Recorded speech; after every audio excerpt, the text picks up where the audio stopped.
In the White House, President Eisenhower signs the proclamation that makes Alaska's entry into the Union official, nearly 92 years after Lincoln's Secretary of State bought the territory from the Russian Tsar for $7 million. The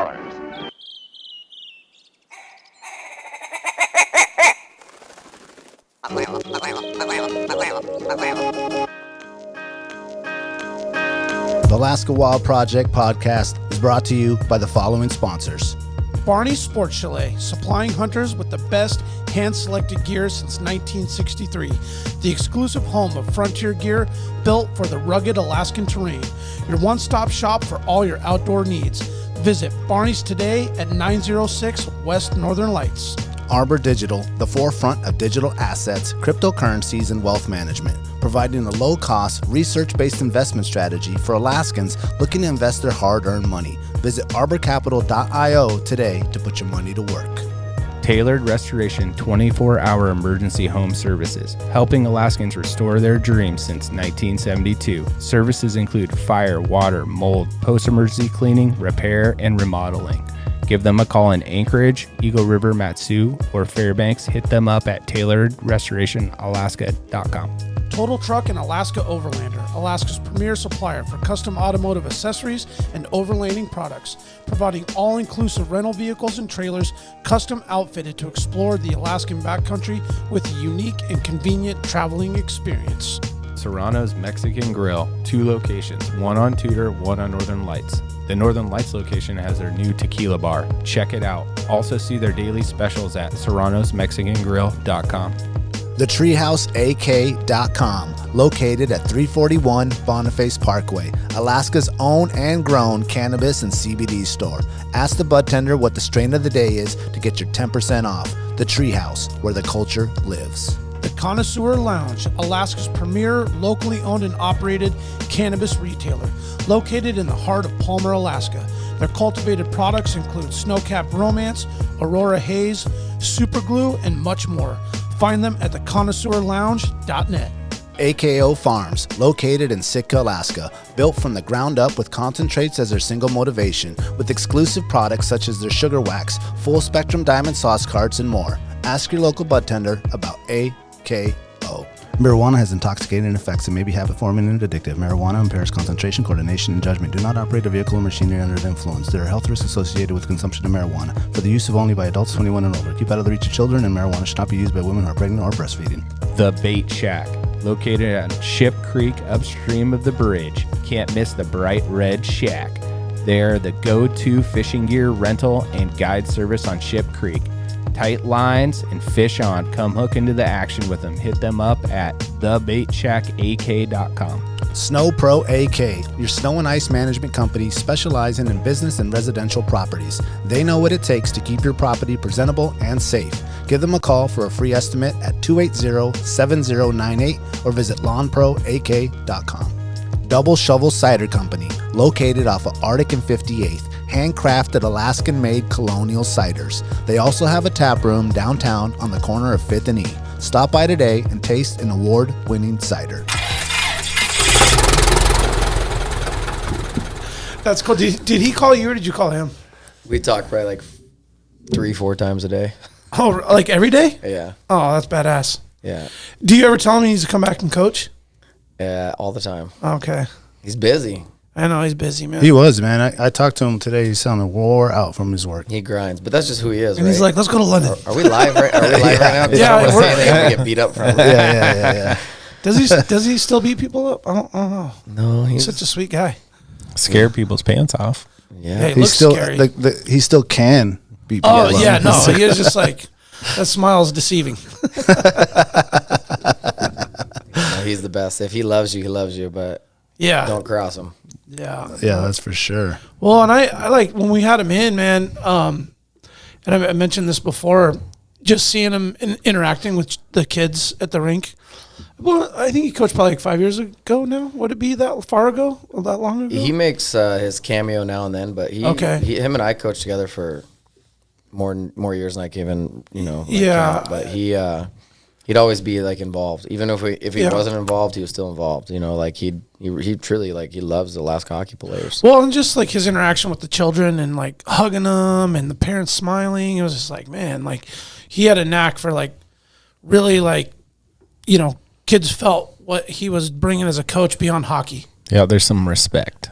Oh yeah, yeah, and it was just like love too, pure love for all of it. You know what I mean? Like you could tell it was like it really wasn't just for the hockey. It was for the connection with the children and the families and I think everybody. Everybody, yeah. He's very like grateful for what the game gave him, and so I feel like he really wants to return it. Like any player or person or kid or you know like if he had coached your daughter, like he's gonna he's gonna return that favor one way or another. Yeah. Yeah. Well, we can kind of get right in. I mean, like. Well, I want to play something real quick and just and get Merit's thoughts on this and see if he knows the words. Maybe start with a hard question, just right out the gate. Just right out the gate. Right out the gate. Take a big chug of that. Make sure he's ready cider, for this. Man, get ready. This is good. It's got the overcarbonation. Yeah. I think, take that. Too, oh, we didn't do the Kraken. Oh my God. There we go. Somebody's ready. Damn. Mine was already Somebody's ready. Off, man. Somebody's ready. Okay, now welcome to Alaska Wild Project, episode 91. In the house, we have Merit Waldrop, the current Wolverines coach, one of the Wolverines coaches, ex-UAA Seawolf, owner of 907 Hockey, Oilers coach, lifelong hockey dude. First question I want to know, actually, before I play this, is how many tracksuits do you got? Nice. Warm-up suits. Is that like this one section of the closet that's just straight tracksuits? Man, I got too many. I still have them. I have the tracksuit that I wore when I played for the Seawolves. And that had to have been 15 years ago. I still got it. Nice. Do you try it on once in a while? It still fits. Just looking You got Halloween costumes. Let's just say like the hockey apparel game has stepped up big time since I played. Mine was black with like one green stripe. It's all baggy and shit? Oh, no, it still fits. Oh, it fits good. Okay. Might be a little tight. Grew into it a little more? Yeah, he grew into the bagginess. Yeah. Only XLs back then. Yeah, just one size fits most. What would be like a guess? Oh, there you go. Oh, we are the Seawolves and we're ready. Hit him with it, Merit. Woo! Oh, shit. It just takes you back to the Sully every time, dude. I'll be honest, I didn't expect that song, but that is what we should be playing now. Yeah. That's right. That's iconic. Like when I played for UAA, for some reason the seniors came in when we need a new song. I was so mad. Like that was like the best song. I grew up to that song. Yeah. I wonder if they play it now.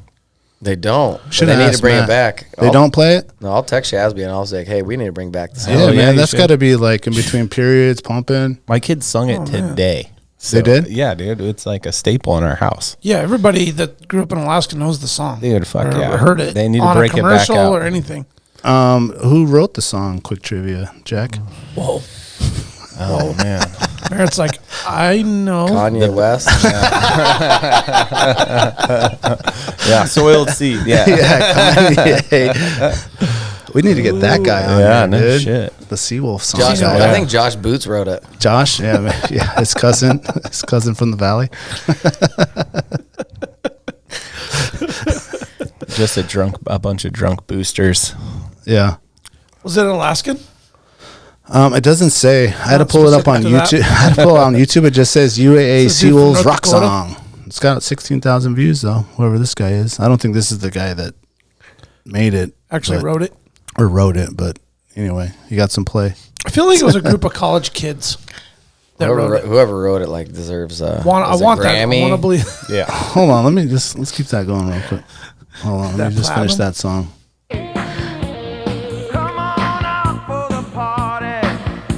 We're Seawolves and we're ready to play.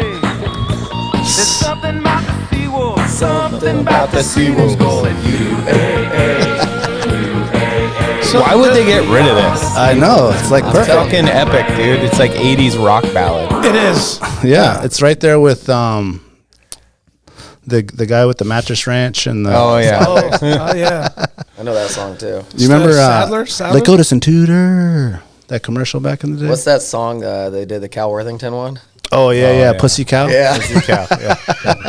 I never understood why they were saying pussy cow. To this day, I scratch my head. It makes you want to go down there, I guess. Bring that back too. I want the biggest one you got. Those old like local commercials are funny. Yeah.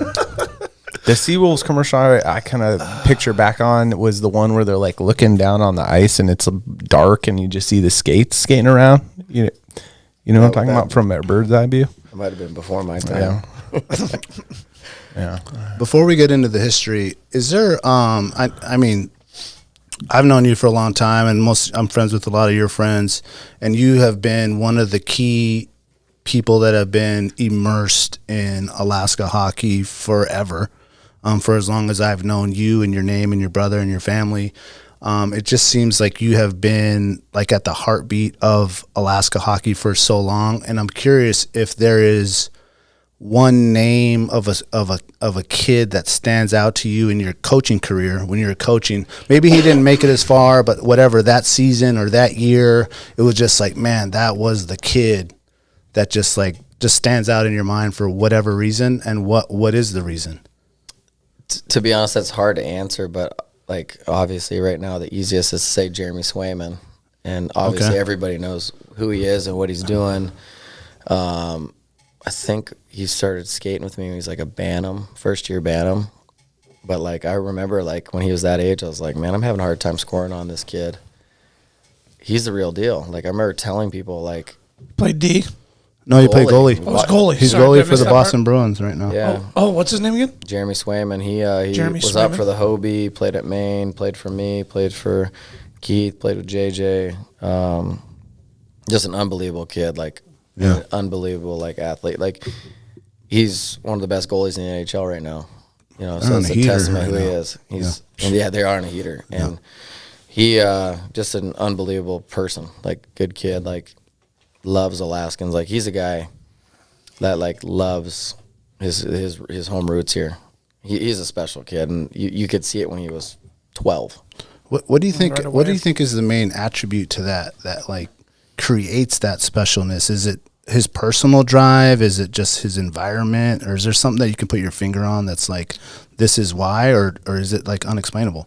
I think a combination of everything you just said, but I think he was very competitive. His dad Ken was very committed to what he loved. Jeremy loved hockey. He'd skate every day of the week, and I think with Ken kind of backing that up or facilitating it, it helped him achieve his goals. I think anybody, any one of us, if our kids my kid wants to play chess, we're going to do whatever we can to make them be the best chess player. Yeah, tennis, golf, whatever it is.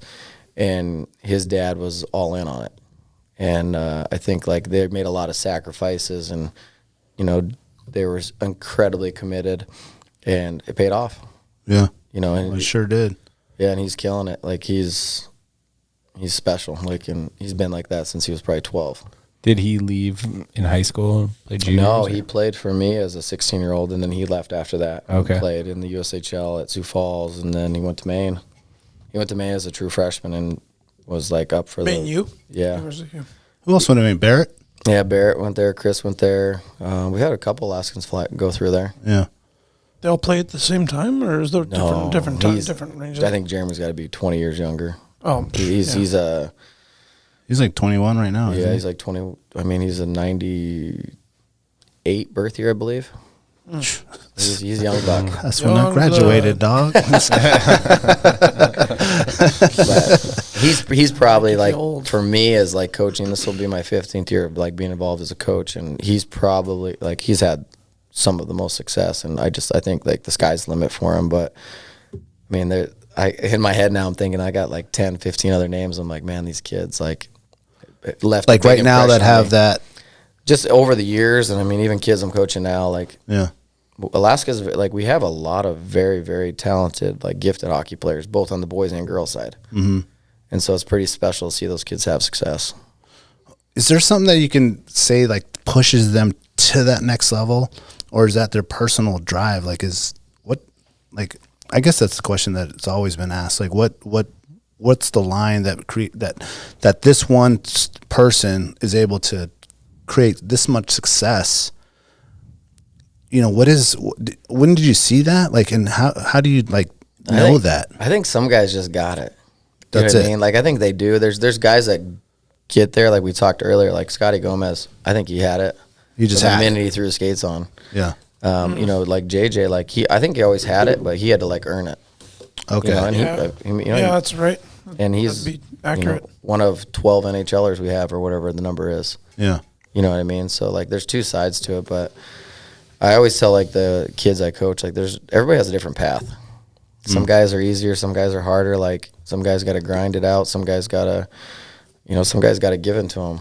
You know what I mean? So like, there's no real right or wrong answer to it. Yeah. But it's a funny thing because you know it when you see it.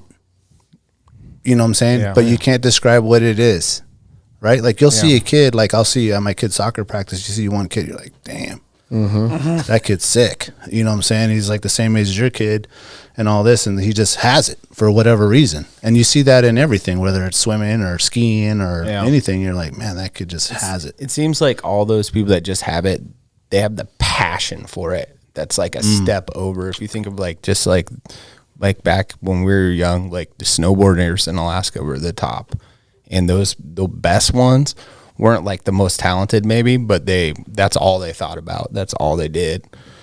Fully submersed. Yeah, dude. Yeah. That was their whole life. I like to use the word obsessed, right? Like you're obsessed with whatever your sport is. Like you said, whether it be hockey, golf, snowboarding. Like if you're obsessed with it, like you love it. Yeah.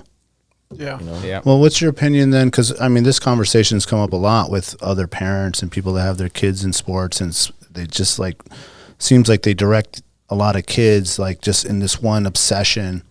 I'm curious what your opinion is on having kids play multiple sports. I think every kid should play multiple sports. You know, I think, though, like, it's very important for them to be like multi-sport athletes. But I think at the same time, like if you know what your passion is and you know what you love, like make that your commitment, but still do other stuff like play golf, play soccer, play baseball, play football, whatever it is like that you like, go for it. But if like hockey's your game, for example, like I think you should put a little bit more emphasis and more focus into that. Mm-hmm. But I think that, you know, like all these guys that play in the NHL or play at pro levels or high levels, they're good at everything. You know what I mean? Like they're great point. Yeah, they're good at ping pong and soccer and whatever. Like you just put whatever, and they just have that, like you said, that passion or that drive for competition. Yeah. Excellent. You know, they want to be the best at whatever it is. Just a competitive nature to their makeup. Yeah. You know what I mean? It's just like they grab a basketball, grab something, any like you against me. It's like It's like. Well, I keep bringing up Scotty Gomez. Like he's unbelievable at golf. I heard he's unbelievable at baseball. Yeah. Like, and I bring Soccer, up Jay. he played good soccer. He played back in the day. I played soccer with him. He was awesome. He was great. He was one of the better players. Yeah, he's an athlete. Like JJ, like people don't realize like he's like we were talking about ping pong. Yeah. He's good at ping pong. You're like, what? And soccer, he was good. He played East varsity soccer, and he was like really good and good at hockey. And he would have made like the nastiest fullback in football. Oh, man. I look at him, I'm like, dude, if you packed on like another 35 pounds. Anything, dude, even baseball. Like, look, he's like an Aaron Judge kind of like huge. shaped guy. He could just slam it, dude, if I he was wanted to. just like, damn it, any sport physically. Hey, hopefully he could've doesn't just listen crushed. to this podcast now because he's like, you really think that, Merit? No. Too bad you're not good at football. Well, let's backtrack a little bit and kind of get to your beginning and growing up in hockey. Was it something that your dad did and he kind of put you and your brother into it, or was it something that you found on your own? No, my dad played for East High School. He played juniors in Manitoba. He played college in Wisconsin, and so it's kind of a family thing. My uncle played as well. I don't know if I was allowed to do anything else. It was like you're skating. Yeah, I think one point I remember, like, you have, like, these vivid moments as a kid, and I remember this moment where, like, I was playing soccer, and I was playing hockey, and my dad's like, hey, and I think I was playing baseball, too, and he's like, you got to make a decision. Like, what are you going to do? You're 14 now, and I'm like, let me think about this, and he's like, you're playing hockey. Like, I was like, you just give me a choice, but not really. Yeah. My dad did the same thing. He's like, you're playing soccer. Hockey's too expensive. It's like, all right. My daughter plays soccer. Soccer is just as expensive as hockey. It is now. Oh, I'm like, hold on, wait, what? Yeah, back in the day it wasn't though, but now it is. It's crazy expensive. Well, and it's like really serious comp level and traveling similar to hockey style, right? Mm-hmm. Yeah, they're like, go to this website and buy the kit. I'm like, the kit? So I go to the website and it's like, you need the home jersey, the away jersey, the practice jersey, the away practice jersey, and the matching, and the backpack, and the warm-up suit, and the away warm-up suit, and the ball, and the backpack with the ball that has your name on it. It's like, what? Next thing you know, you paid $3,000 for all this stuff. I was like, he's 8. He's going to grow out of it in like 6 months. I shouldn't say blown away. I was like, wow. This year when the girls, they did the like collaborated Bauer Lululemon line for their hockey warm-ups. I was like, well, Lulu's in the hockey? I was like, I started, I told you my UAA tracksuit. I'm looking at these. And by the way, I coached that team. Yeah. I didn't get one. Man, what is up with that? I got hosed on that one. They got men's stuff, dude. Oh, I got a lot of Lulu, but I didn't get that one. The girls look good, though. I'm like, hold on. I'm telling you, I'll pull out my retro tracksuit and that one. Do they make actual things for hockey, or they're just what? Bauer and Lulu have like some collaboration. It's like styled and like the materials. Yeah. Yeah, whenever you don't get that, you just wear the UA one, and then all the moms will be like, hey, we need to hook him up. He can't be showing up like this. You got to get on the bench with the suit and your hair slicked back with with the aviators on the bench. The wide bottom of the sweatpant, it's just like covers. No, they're long. They're long ones. I swear to you. 100%. I wore them when I was coaching too. Like, so they're skate marks. Put my pants on. Oh yeah, they're tore up, but I got them. Where's some shell toe Adidas? I got them. They're like the Kirkland version too. Like they're not Lulu.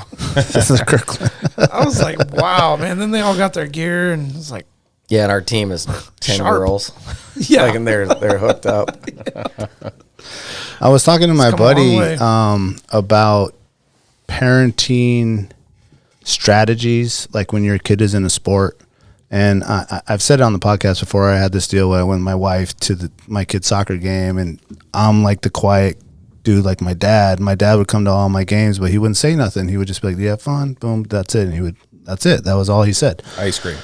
Yeah, and then I do the same thing, and then I bring my wife to the game, and she's just yelling and screaming and going crazy. And at one point, finally, my son like turns in the middle of the game. He's like, "Mom, no more."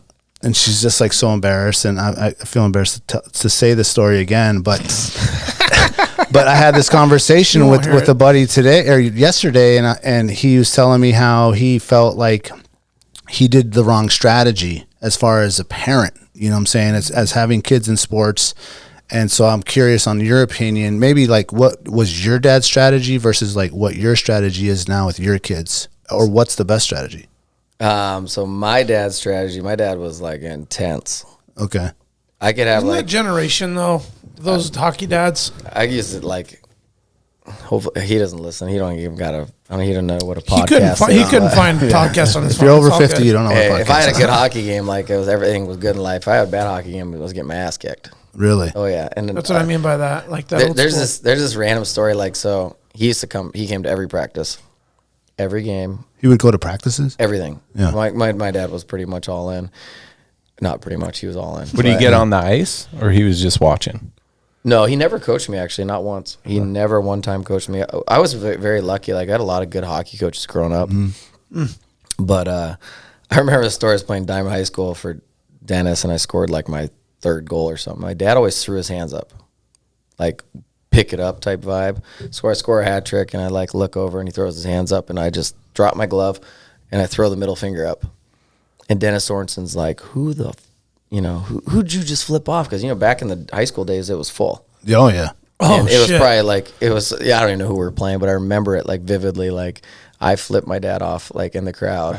I was so mad because he was trying to do it to be funny. Like, is that all you got? And I was so mad. And Dennis goes, who'd you flip off? I go, my daddy. Goes, oh, it's okay, all good. But I remember being like, just the way I grew up, like it was. Yeah. My dad held me to a different standard. And like he pushed me and challenged me, and like he made it tough. But I like look back, like I'm thankful for it. Like if he would have gave me the easy way out, I might have. You know what I mean? I don't know. But it was hard. I'm the opposite. Like if my kids, and maybe it's a bad thing for me as a dad or a coach, but like, I usually don't say too much positive or negative. You know, they know. Yeah. Like they're smart. Oh, like sure. they know. Yeah. Like my daughter yesterday scored 4 goals. Yeah, man, she was I didn't say a word about it, but like I was like, she knows. Yeah. Like she could see me smiling. She knows I was happy. She also knows vice versa. When I don't have to say anything about it. She knows. She's smart enough. And so, you know, I think going down the line, like they all know it. Yeah. But I think there's a right. You don't want to be too much. Like for me, I love the game, so I want my kids to love the game. I want the kids I coach to love the game. You know, like I think our team, like your daughter's on our team, and we have a good team. Like it's a good group of people. Oh, like, yeah. Everybody loves coming to the rink. We have it's fun. an awesome coaching staff. Yeah. Like we The coaches, genuinely- players, parents, the whole thing is it's been a great experience. Yeah, it's awesome. Yeah, Like, you it's don't awesome. get that all the time, but No way. I want the kids, not only my own, but like all of them, to like leave the rink like loving the game. Oh, yeah.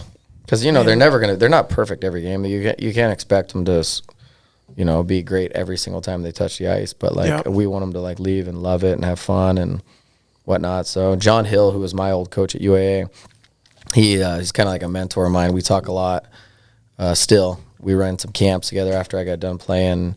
He was like, Merit, one thing I want you to like always remind yourself as a dad and a coach is tell your kids, good job, have fun, and I love you, regardless of the outcome. Yeah. So I try that. It's not always easy. It's not always easier said than done, but there's some days I'm like, but for the most part, I just. Well, I think weirdly, both strategies work. It depends on the kid. Like some like that strategy where your dad is just like that overbearing, like you better do better. Why didn't you score 3 goals instead of 2? And it can be more than it can be mom or dad. Yeah, it could be what? It can be mom or dad. Mom or dad. Yes, definitely. I don't want to just like put the narrative all on the dad. Like there's okay, yes, yeah. Just saying. There's some intense. Spend a lot of time. I spent a lot of time at the dude. rink, and there's But not to say that that's wrong or the right way. Like that's not my personal way or the way my dad was. But I have a lot of friends that I would see their dads like screaming their head off, and I'm just like, oh, poor guy on the way home. He's just gonna get it in the car, dude. Like, is he gonna get spanked or what? Yeah, you know. And it's like, but sometimes those kids go further than the other kids, and sometimes it's the other way. It's just like depends on what how the child is absorbing it or their mentality. You know, that's why I said earlier, everybody's got like a different path, and that includes the parenting, right? Some kids need a little tough love, and some kids need like that pat on the back. And I think that's where a really good coach can come involved. You know, like if you get a good coach who's involved in your game, not only on the ice but off the ice, I think that's important because they can kind of figure out how to push your buttons, like what's going to get you going, what's, you know what I mean? Like, that's what makes a good coach, right? Yeah, like 100%. they can read the players and decide like this kid needs to be yelled at versus this kid needs to be quiet, like, you know, like a shrug. Well, some kids will shut down, like, right, and some kids will respond. So that's your job as a coach and as a parent to figure that out. Yeah, and it's easier said than done. Oh, for sure. Yeah, especially the parenting side. Yeah, and I think like from the parent angle, man, it's the moment that you just like entrusted coach to do the job, it makes it so much more enjoyable as a parent to just watch and let it be. Yeah. And then we've talked about it before, you know, Matt was in here and we're talking about, you know, you don't do the driver's seat coaching or the passenger seat coaching. You just go get ice cream after the game, practice, whatever. Sometimes it's hard as a parent when you wish your kid tried a little harder that day, or even if they didn't play well, as long as there was effort. I think that's probably the biggest thing for a parent to watch. Like if they're just that's like the one thing you can control is your effort, right? Yeah. Like I mean, talent and whatever the outcome overall is, whatever, it all comes back to beer league, right? But it's like, you know, the life lesson of like hard work and learning how to earn something is really, really important. And to me, team sports builds that in a person. Yeah. Yeah. Right? There's so much more why we play the game than just right. play the game. So, but when you truly accept, hey man, and all coaches have their styles, and some are better than others, right? Oh, yeah. And so, but it's okay. They have an obligation to do their job that they committed to, and you let them do their thing, and then your kid will take something positive from that experience with that coach. Yeah. You know, every time. And it just makes it easy to, like, let the coach do their thing. Well, I and think you sit back, and I always feel like there's going to do right by your kid, whatever the yeah. I think every is, coach has like the best intentions. Like there's never a Correct. coach who's That's like, what I meant. I don't That's want your kid to get better. I don't Yeah. want to win. I don't want to Right. develop. Like Yeah. that's not there. Like everyone goes into it with the right mindset, the right intentions. Yeah. But I think like for me, like I'm their biggest fan and their biggest critic. Like I see what they do good and bad. I also see what they, like. And what you're they're allowed doing to great. be versus a parent that can be like, Mom, Dad, like I don't want to hear it anymore. That's right. Yeah, But the coach can be like, yo, that play was awful, and be like, Yeah. One of my kids is I don't coach him, and I just sit back and enjoy it. Like I love it. Like I actually love hanging out in the crowd and just watching the game. And like with soccer too, like my daughters play soccer. I love it. I just hang out. Like I don't say nothing. Like at the end of the game, like a pat on the back. Like, did you have fun? Like, like I enjoy that side of it. It's kind of cool for me because I'm so involved. For me to not be. Just sit on the sidelines and watch. Like my son Kaysen's got a good coaching staff, and I get to sit in the crowd and watch, and like I enjoy it. I don't get that very often, so it's pretty cool for me to get that bird's eye view, and you get to watch, and you're not even pushing pucks, huh? No, just no pushing by, dropping off to practice, picking up, and watching games. Yeah, sweet. Well, I had that conversation with Alexia after the game, and we talked about it, and what she told me like struck a chord, and it kind of brought me to how you with your daughter, like she played the game at a pretty high level, and so it's difficult for her to see kids not doing what they're supposed to be doing because she knows what they're supposed to be doing. And it brought me to Brandon watching your daughter play hockey. You never played hockey, so you don't know exactly what she's supposed to be doing. When I go watch my kid, I'm learning every time I watch. My oldest son play baseball. Like I don't know the rules. I don't know anything about baseball. So all I can do is enjoy what's going on.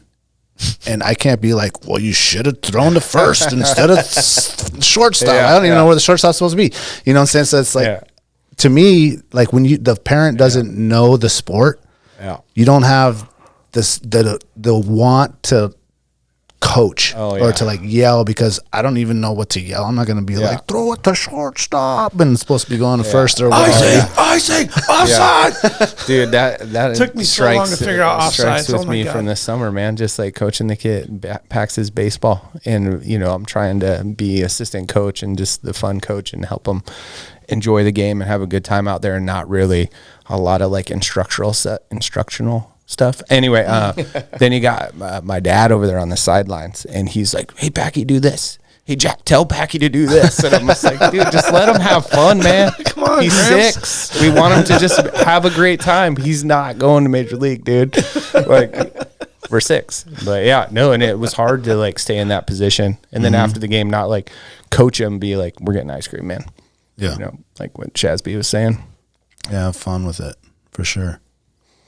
Yeah, you actually made a good point, because like for years, man, I'm like, hockey is a very technical. It's a lot of stuff going on. If you're around a lot, you just know the game so well, and the puck moves, and there's going to be offsides and there's icing. But forever for me, I was just like, I didn't know. Like I still like struggle to keep up. You sit around like 4 or 5 moms and dads, and they're like throwing out words and shit. And I'm just like, I was like, is that bad? I was like, You're like, icing, where's the cake? But it does make it more enjoyable because I don't have it. I'm not critiquing it. Yeah, I'm not critiquing it. But what I do, I think, like any parent, notice is when a kid's trying hard or not, and then that effort shows in any sport. And it's all those kids always stand out, though, even from a coach. Like even with the junior team, I'm like, man, like the guys who work the hardest, like they're gonna get rewarded. Like they put that effort out. And when they get to that level, like makes it easier. Yeah. And you reward them with more ice time? Yeah, or? I mean, those are the guys you want to, go to war with. The guys that are going out there putting it all out, working their butts off. They might not be as talented. Yep. But like those guys get love too, and they end up. Some of those guys, like, we keep talking about JJ, but JJ worked his ass off on the ice, off the ice, like everywhere. You know what I mean? And he made it to the highest level. Isn't that like too, like we talked about that earlier, the population, is that where most of those guys are in that window, right? Where they're just like, they're really good. They're talented, and they've had great seasons and games and things. But once they hit that like first line, second line, or whatever it is, like they just to break the barrier. Yeah, to break the barrier. But the 1%ers or to 5%ers are like those really good dudes. Like they just got it, and those are the badass guys. Oh yeah. But then there's other dudes that can play with them, but they're not like they can't go out and try out every time and look like that guy. Yeah. But they have good games and good. There's the right coach and chemistry with the team, right? Well, it's like Nate Thompson, who I grew up with, is a good friend of mine. Nate's the man. Like he's unbelievable. He was always one of the best players his whole life. Yeah. He got to a certain point. He probably played in the NHL longer than most, if not everyone. Mm-hmm. Like because of all the Alaskans, you mean? Yeah. Of all the Alaskans, sorry, because Nate he kind of identified a role, and he was faster and stronger and more skilled, and his shot was great, and all these things. Like he checked all the boxes, but he had identified I'm gonna outwork everybody. I'm gonna block shots. I'm gonna win face-offs. I mean, I think he played 14 years in the NHL, which is incredible. Yeah, and he's still playing right now. Like it's incredible, and it's because he did all the little things, all the details. Unbelievable locker room guy. Like they call him Uncle Nate. Oh. All the boys love him. Right on. Just but that leader. That's just who he is. Like by just naturally by nature. Like he's that guy. But he busted his ass. Where's he skating now? I want to say he's in Ontario Reign, which is the LA Kings American League team. Okay. He was, he played. He's been, he's been around. Yep. But I mean, he played. Around. He's, I don't know how many games he has exactly, but you got hockey DB, but he's got look it up, bud. 14 seasons, man. Look it up real quick. That's a long career, right? Like when he's wore the letter on, he's wherever, a lot of places he's played. And what am I looking up? What Nate Hockey DB. It's called. Oh yeah. And get the stats for Nate Thompson. But I want to say he's got to be over 800 games, 750, 800. Yeah. That's a great career for him. But he's for me, he's like the incredible, like when you talk about Alaska hockey players, Scotty's the best. Like there'll probably never be another Scotty Gomez, but Nate is like your example of Alaska hockey player, like hardworking, skilled, tough, like, does all the details, all the little things, like, he's You said it earlier, what did you say, grinder? Yeah, well, he's not grinder, he's way more than a grinder, but his grinder mentality with the talent, would that be? Oh, yeah, because, I mean, when he grew grinder up, with his, work ethic. His work ethic, yeah. Mm-hmm. But, growing up, he was always uber talented and skilled and fast. Like, I mean, he was pretty special growing up. Like, that's why he made it there. Yeah. But when he got there, he was like, hey, I'm going to do more. Yeah. So it's pretty cool to see. So games played, is that what you guys want to know? Yeah. 844. Damn. That was close. Yeah. 844, that's impressive. That's 844 more than I played. You got some catching up to do. Like I told you before we started, my dream is still to play in the NHL. Yeah. What do you want to be when you grow up? I want to play in the NHL still. Oh, I wanted to look at his. So when you're growing up, lead us through kind of your personal hockey career, from, let's say, starting in Bantams, who did you play with, and then go all the way to, UAA to you, being called up. Yeah, so from the streets to go play on the Aces on Friday and Saturday. Yeah. So I played All-Stars growing up. I played for Benton DeBrill for a couple of years, and I played for Dennis Sorensen for I want to say 8 years. I was with him for a long run, and then played Diamond High School as well for him as well. And then my last year I played with Garnet Deschamps. Real quick, you guys want to top off? He needs one. Ready? Sure. Am I still going here? Or are we pausing? Yeah, no, go ahead.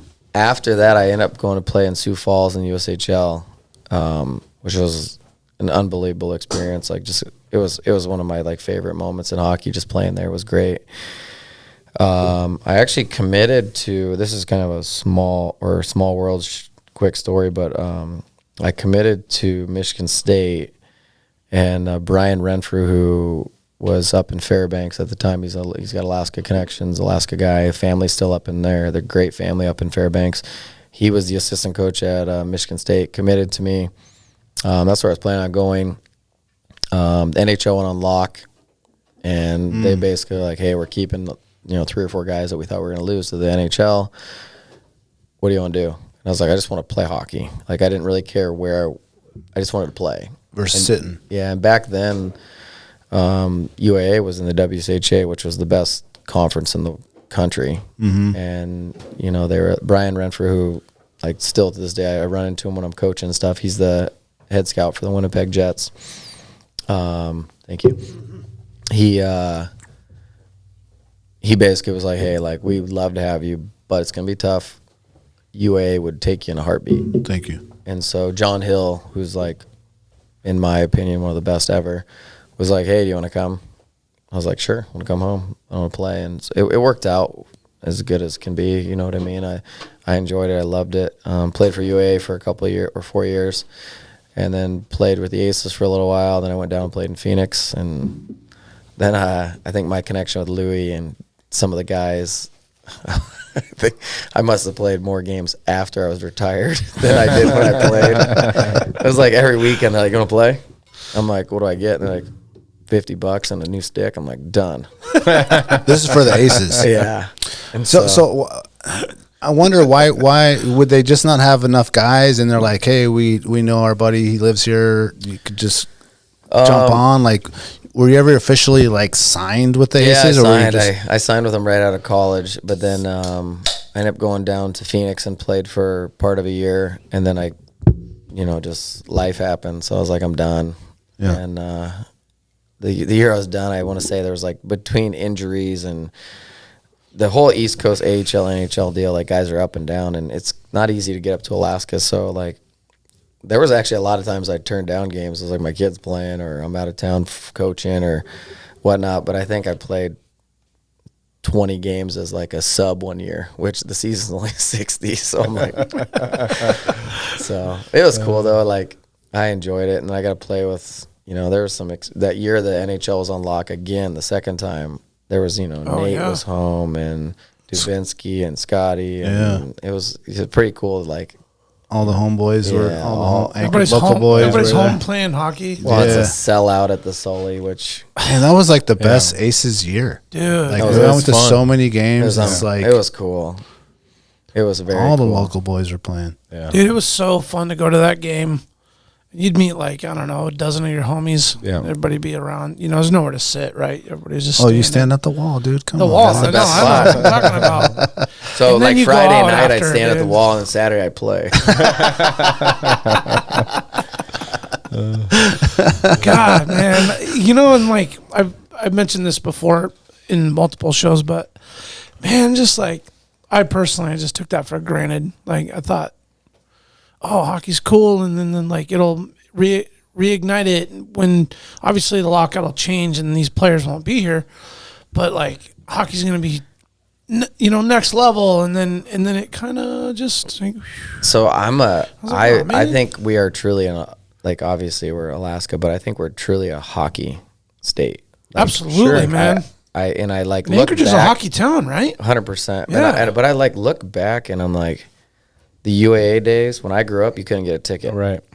Aces were kind of up and coming or whatnot, but then it flip flopped and it was like the Aces. But I like look back and I'm like, I don't think people realized how good we had it. Yeah. And to see UAA go away and then to see the Aces go away, it's like so sad. And I'm like, we have to do better at supporting those things. Yeah.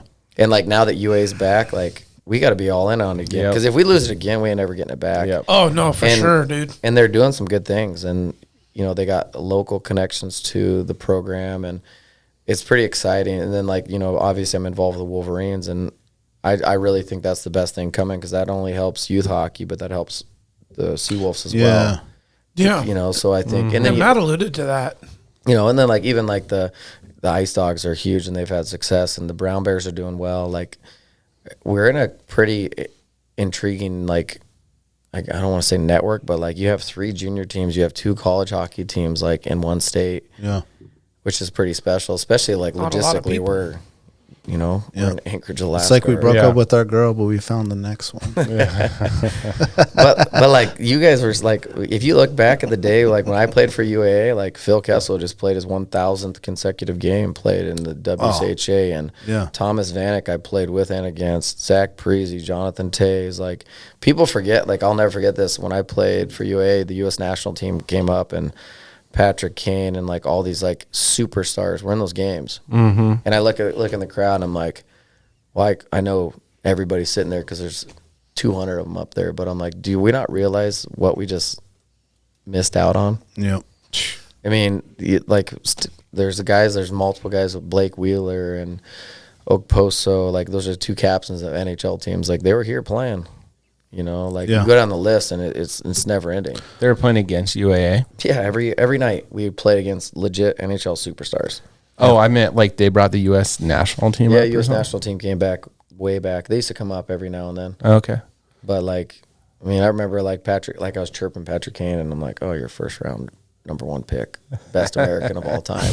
I'm gonna go sit down now. I'm like.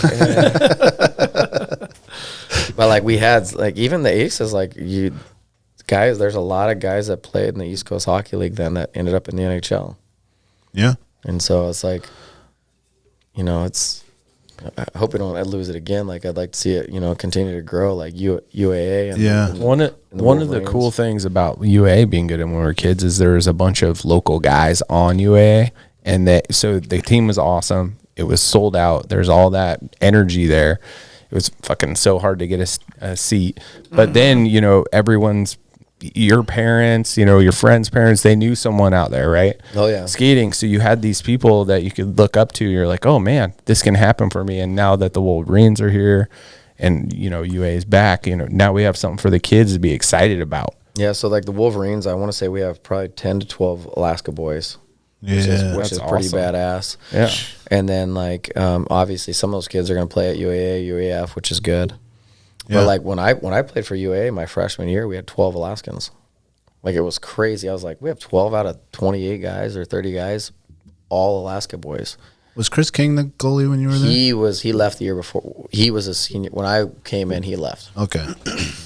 But he was so good. Yeah. And he's a beauty. He is. He's a stud. He is a stud. He sucks at cornhole, though, so if you're hearing this. Oh, shit. King, get your game up, bud. We'll take a quick break, and we're going to come back and jump into some of the Wolverines talk. Cool. Barney Sports Chalet, supplying hunters with the best hand-selected gear since 1963. Barney specializes in supplying hunters with the absolute best Alaskan-proven gear on the market for some of nature's most rugged and demanding terrain. Whether you're headed to the remote volcanic islands of the Alaska Peninsula in search of a brown bear, or the shale-infested glacial valleys of the Brooks Range for Dall sheep, it is critical you choose the right gear for your dream hunt.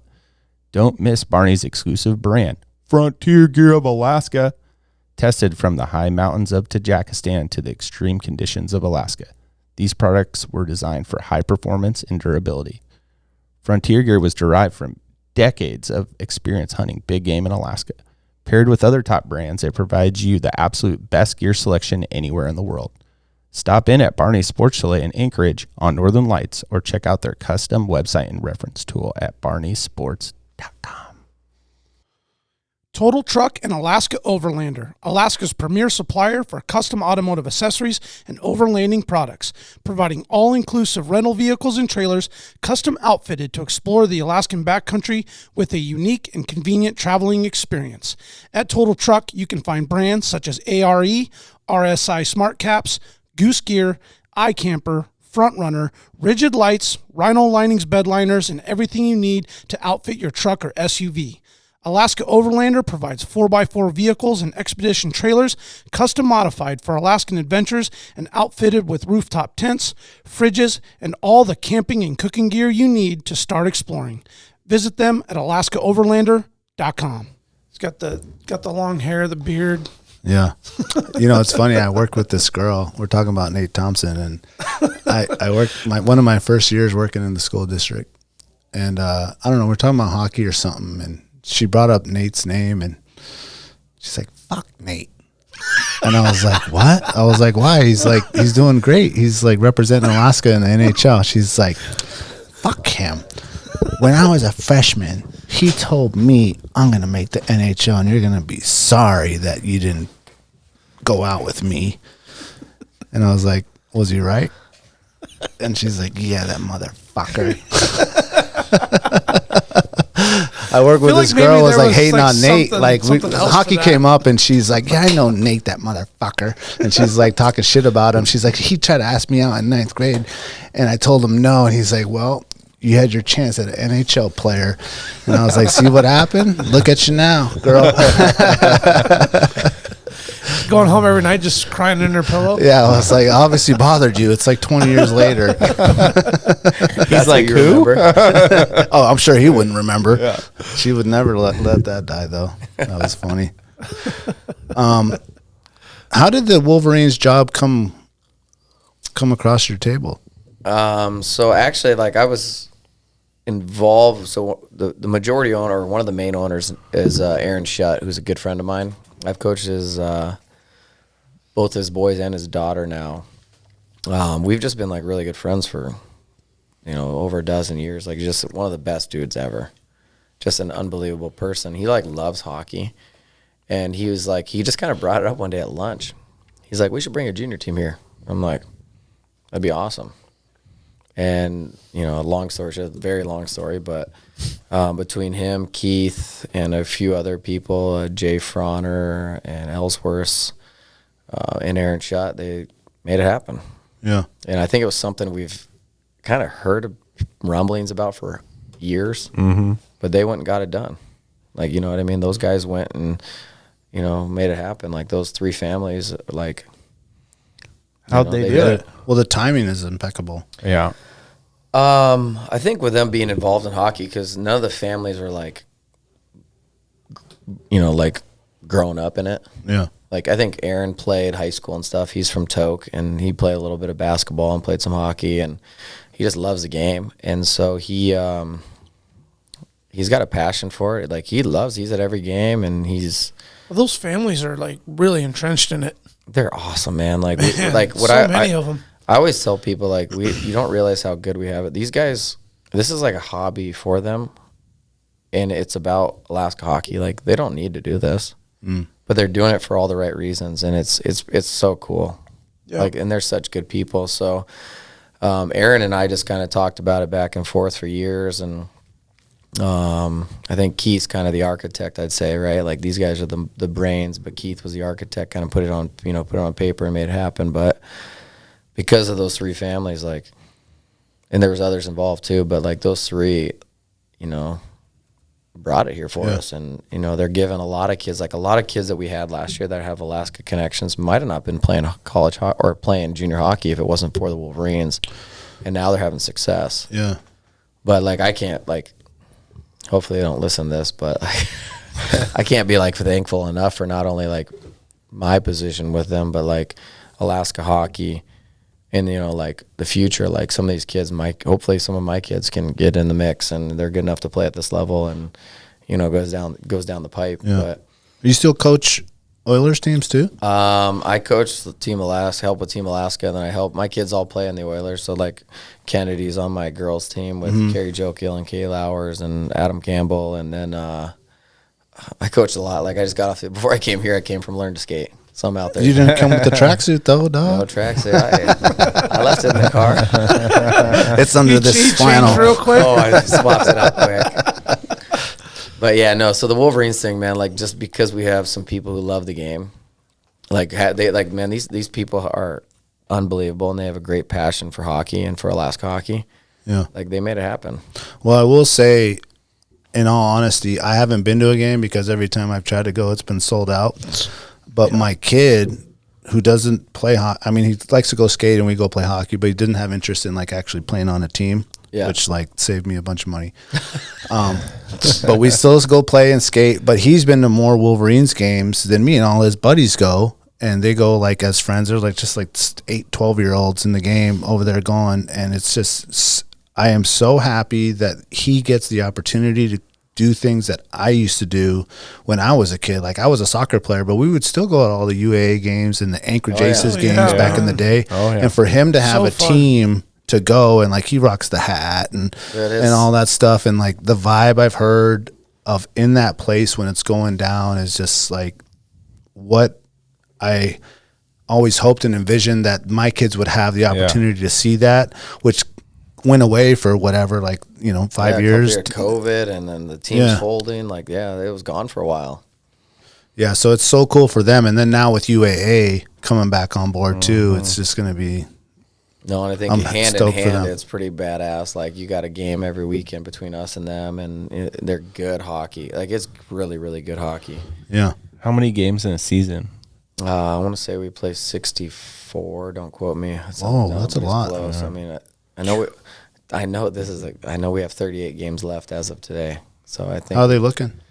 I personally think we're better than we were last year. On ice, we're really, really, really talented. It's just a matter of kind of finding the right things to say and do to, make it happen on the ice. Right now we're 500. In my opinion, we should probably be about 5 more wins. We've had some off nights or some pucks, some bad puck luck or whatnot, but I think this is a pretty special group. It's very, very fun to be a part of, and special. Like I said, we got 10 Alaska boys, and they're all in the lineup, and they're all playing good. It's a really special group. Like last year, we made the championship game, year 1. That's right, but it wasn't here, right? It was in Minnesota. Yeah, so playoffs are always they're down there. It's like a super site. Yeah, it's a super site. So it's this league. There's no money in this league, right? So it's all about basically development and putting teams together. But do they do like a Ben Boeke watch the game thing? No, they don't. Oh, they should though. Rad. Like have a huge screen there, and then all the fans go and watch the game. We were gonna do it at the Sully, but it was booked. Yeah. Yeah,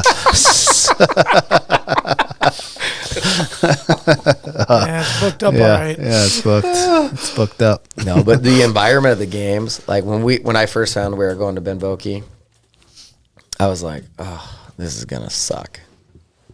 Like here we are, because we were really excited. We were like, we're going to Sully. It's gonna be badass. Like it's set up right, like, it's the right setup for hockey in my opinion. It's maybe a little big, like maybe knock out the top parts but fill the bottom. Yeah. But it would have been an unbelievable environment, and I think eventually that's the plan is to get back there. But I was like, we're going to Boeke, and I couldn't have been wronger. Like it was. Last year was unbelievable. Well, you played high school at Boeke, dude. It was cracking. Yeah, like high school games was cracking. They were awesome. They were cool. But this is even better because you got like the whole top is full, and then around the glass is full, and you got the you got beers. You got the beer pyramid. The beer pyramid going on. Yeah, my son was telling me about that. And by the way, hey, what's the beer pyramid? Oh, there's literally a pyramid. Like there's groups of guys around every corner that got 50 so all the beers they drink, they stack them up against the plexiglass on the outside, and to make the biggest pyramid. And then like at the end of the game. So our goalie last year, Rathan, he'd run and bump it on a win. He'd run up and check. It's pretty cool. But mid game, you'll see, and I always laugh as a coach too because it's hard not to. But there'll be like a big hit in the corner, and these guys are like, almost ruined the whole crowd. But then you can see them all restacking. It's pretty awesome. But no, just the environment honestly is cool, and I think a lot of it goes to like the group we have. Like they do our Instagram's so good. Yeah, it's popping, man. I was looking at it, man. It's doing great. Yeah, is there an announcer at the game? Yeah, the legend. Is it Bob? Yes, it's Bob. And that's where I was going next. Dude. Bob is the best. Oh yeah, 100%. Like when I played for the Aces, I was like, this guy is unbelievable. Yeah, and then like I could go on and on and on, but like he's his excitement and he's passionate about. He loves hockey and he loves Alaska and like. He brings it to another level, and I mean, like we had our Fairbanks Anchorage rivalry, which is in year 2. We've already created that. And Bob and their coach, they're about to go blows and. Oh, really? It's on. I'm sure it's on YouTube, but it's on Facebook, and it's pretty intense. Is Bob set up right between you guys, or he's across the rink? Okay. Yeah, it's a long story, but their coach got mad about the foghorn, and Bob just. I think the because he's just staying on it. Just holding it. Oh yeah, that's funny. So Fairbanks is a bigger rivalry than the Kenai. Oh yeah, Fairbanks so Fairbanks has had like success. Like they've won the league multiple times. Really? They're kind of to be honest, they're a powerhouse in that league. Do they play where UAF plays? No, they play the Big Dipper, so they're not. That's the Carlson. But they play the Big Dipper, which is an unbelievable setting and a great. That's the one with the mezzanine, and then it has the beer gardens in the. Oh yeah, that's nice, dude. Yeah. It's a perfect junior hockey rink. It's perfect. Where does Kenai play? They play at the only rink in Kenai. The Soldotna Sports Center. Off the spur? Yeah. I don't go that far. That's a nice rink, too. It's a beautiful rink. Yeah, that's a really nice rink. Do we get fans following you down there? We had 10 Alaskans, so mom, dad, brother, sister, grandpa, uncle, aunt. They all come. It's awesome. That's like for me like my biggest reward with the whole like Alaska, like having these Alaska kids come. That's cool. amazing. It's so cool, and it's special, and we have a really good group of kids coming up, so you're gonna see a lot of really good Alaska kids playing for the Wolverines or for the Brown Bears or for the Ice Dogs. Like Fairbanks has got a bunch of Alaska boys, and so does Kenai. Oh yeah. So it's pretty cool, and then they play against each other and play with each other, and it's when you really get like ingrained in this, like there you go. It's pretty special. What's the age group of the kids that are playing in that league? Majority is 17 to 20. After 20, you're gone. You got to go play college. You got to go play pro. So they're leaving high school to go play that? Majority of the North American League is non-high school kids, so you're usually just getting out of high school. Okay, so the Anchorage kids or the Alaska kids are kids that just graduated from wherever they graduated from? Yeah, so if they graduated from, I don't even know, like Kenai or Service or South or Diamond, like, then they'd come hold on, you missed East, bro. East Side? Time out. You know about that air burrito over there? Ice burrito? Don't make me start naming names. There's some names. How does the recruitment go? Keith Morris is our GM, and I'll be honest, like he's incredible at what he does. He put that team together last year. He's put our team together this year. I think just from his years of coaching, his years of being involved in the game as a coach, a player, like his connections. He's like I said earlier, he's the architect. Like he put this together. Yeah. Like he's done an incredible job at building this team. And I'll be honest, I don't think anyone, including myself, could do what he did. Like he's on hockey TV, watching video and watching games and watching clips. And if you ever see him, he's always on his phone. He's grinding for this program. It's pretty special. He's done an incredible job. Like the team last year, like most teams, when you bring an expansion team into a league, you suck. Yeah. Like, you look at Vegas, I don't know how they did it, but they made it, they cheated. They killed it. They did cheat.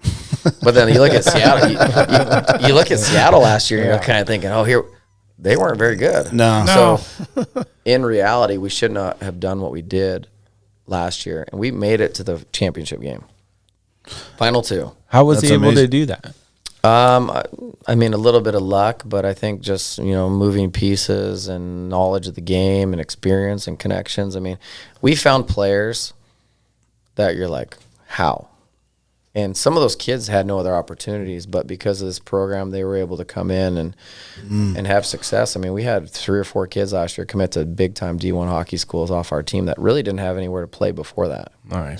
So it's almost like their last chance to make it happen, so the passion is just deep. They got an opportunity, and they ran with it. Opportunity. But I will say, like, he like I said, I use the word architect because he built it. Yeah. And like our coach last year, Mike Aiken's a great dude and a great coach, but like I've heard this interview by Joel Quenville, who used to be the Blackhawks coach, and he's one of the most legendary coaches ever. But he's like, somebody said to him, "Why are you such a great coach, and why have you had so much success?" And his response was, "Easy, good players."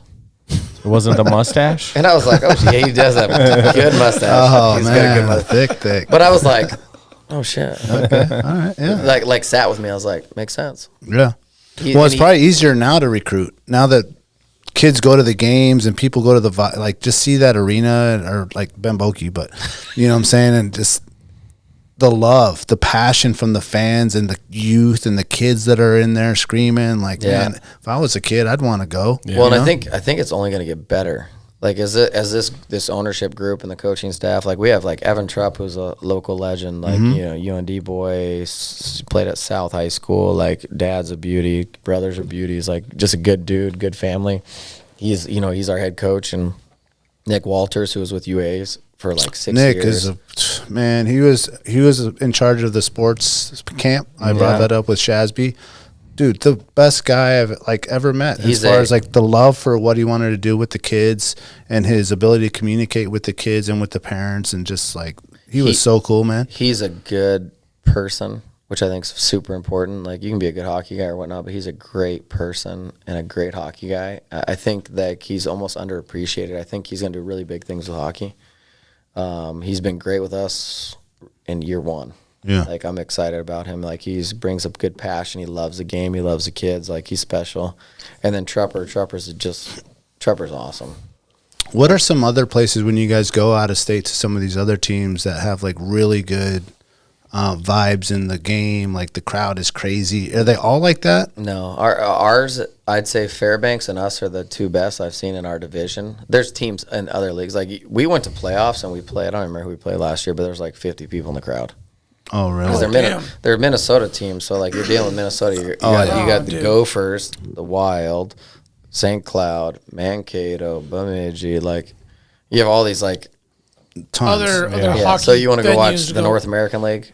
Yeah. So they're they're like, I don't want to say they're a tier below, but like when you come up here, our games are awesome. Like it's a cool vibe. It's exciting. I mean, it's hard to get a ticket for our games. Yeah. It's hard to get a ticket for UA games. Yeah. You go up to Fairbanks. We're going to Fairbanks this weekend. It's Fairbanks is a hard place to play on. There's not a lot going on up there, but their fans are diehard. They show up. Yeah. Well, it probably always has been, even when you're at UA. I mean, those rivalries, they're deep. Oh, yeah, big time. Yeah. No, it's pretty cool. It's a pretty special position. Like I said, Alaska hockey, like 3 junior teams in one state. It's pretty badass. Playing in those small stadiums or whatever, I mean, there's something to it. You know, we were talking about Gonzaga with Shazby, and it's just like that brought the enthusiasm there and brought players in along with good coach and good staff. But it gets the community in there and people want to show up. It's loud and fun. Has the energy. No, that's part of it. And like, have you guys been to a Knights game? Oh, yeah. It's not a game. It's like a show. Oh, it's 100% Like, show. I'm like, That's by design, man. Oh, 100%. Yeah. It's genius. Yeah. Yeah. But like at the same time, like when I go watch a hockey game, I'm going for the hockey game, but I want to see all the other things. It's gotta be a fun venue. Yeah, right? put a show on, like make it exciting, make it fun, and I think that we do that with our team. It matters, that's man, nice, because dude. like I've gone to several Coyotes games, and I feel bad for like the Coyotes, you know, because if the Blackhawks are in town or the Rangers are in town, it's just like a sea of blue or red, and the poor Coyotes. And then you go to the Kraken game. That's a pretty good vibe out there, man. I will say they're learning, but as far as like the atmosphere and the amount of like people wearing the jerseys and all that stuff, it's cool. My girlfriend and I went to the first ever game there and watched it play, and it was like what you're talking about earlier. They're like icing, and people are booing the ref, and I'm like, these guys have no clue. So give them a couple years to figure it out. Yeah, but I think that like Seattle fans and Washington fans are really loyal fans. Oh, definitely. And you can see that they're, even though they're not very good, it's still packed in there, and everyone's rallying and they're doing learning. better this year. Like they're getting, you know what I mean, it's year 2. So And the Seattleites are used to losing. I mean, they are, and they stick with their team, man. They got the Mariners. Seahawks suck for years, you know. Yeah. So that they'll come still show around. up. They'll be there for them. They'll start painting their bodies and all the shit they do. and when they get good, they'll just be the most obnoxious fans you've ever been around at a professional venue. Oh, yeah. I mean, they're passionate, but I'm just like, yeah. The first year they made the Super Bowl, I just lived down the street, and so we were out there in the parking lot and having fun. They are very obnoxious. I will say Vegas, man, it is a show. It's so cool. It is so cool to go out there. The huge bars outside of the thing, and when you leave the arena, you're just like right into the casino. It's just like, let's keep it going. Stay at the Park MGM and walk across the street. Yeah, you're just it's on. Your day just goes just in and out of that, and just never I'm stops. going to the Islanders there in December. Yeah, excited. That'd be a hard place to play. I bet. Or an awesome place to play. yeah. You see all these guys that keep signing there. You're like, oh, weird. Oh, weird. Another superstar. Oh, yeah. Why do they want to go there? You don't want to stay in Arizona? Do you got a funny Sorensen story? When I played for him, he was actually like very, very business. And we had some very special teams. Like if you look back at some of the teams he coached, it was like Joey Crabb and Nate Thompson and Matt Carl and Nick Mazzolini. And, you know, you go down the list of guys that were like, I mean, if you look at some of those teams he coached, Timmy Wallace, I would say that probably my Pee Wee or my Bantam team, probably 90% of those guys played junior A hockey or college. And so Dennis, I mean, he was a big part of Alaska hockey. Like for me, like I love the guy. Like I think he was a great coach. I think he did a lot for me. Still coaching, right? Yeah, still coaching Diamond. He's making a comeback. He's coaching Diamond, and he's got a midget team. But no, some of those teams back in the day, like were, and we had some special hockey teams. You think about like how many teams in the country can say, "Oh, I had 5 NHLers on my team." Yeah, you know what I mean. Like, there's not a lot unless you're like a Michigan or a Minnesota or Chicago type, you know, Illinois type situation. But like Anchorage, Alaska, you know what I mean. That's crazy. I wonder what is it? What was it? What was in the water? Who knows? F Street. F Street. Well, I just think like, you know, there's just like little generational anomalies in small town places. You see like talent come out of weird colleges and stuff all the time, right? Where you're like, why is that one area? Well, we always talk about East High School, and you're like, oh yeah, here's East High. The East High School doesn't even have a team this year for high school. But you look back, you have Scotty, the 90s. JJ, Orvin Schmidt, Jay Schutt, Chris Fournier, Mike Lee, and I'm Chris Eric King. Walski, Chris King, like you go down the list, like Casey Cusack, like you go down, and I'm like, these guys all played high level hockey. Like, was Joey Hope Eastsider?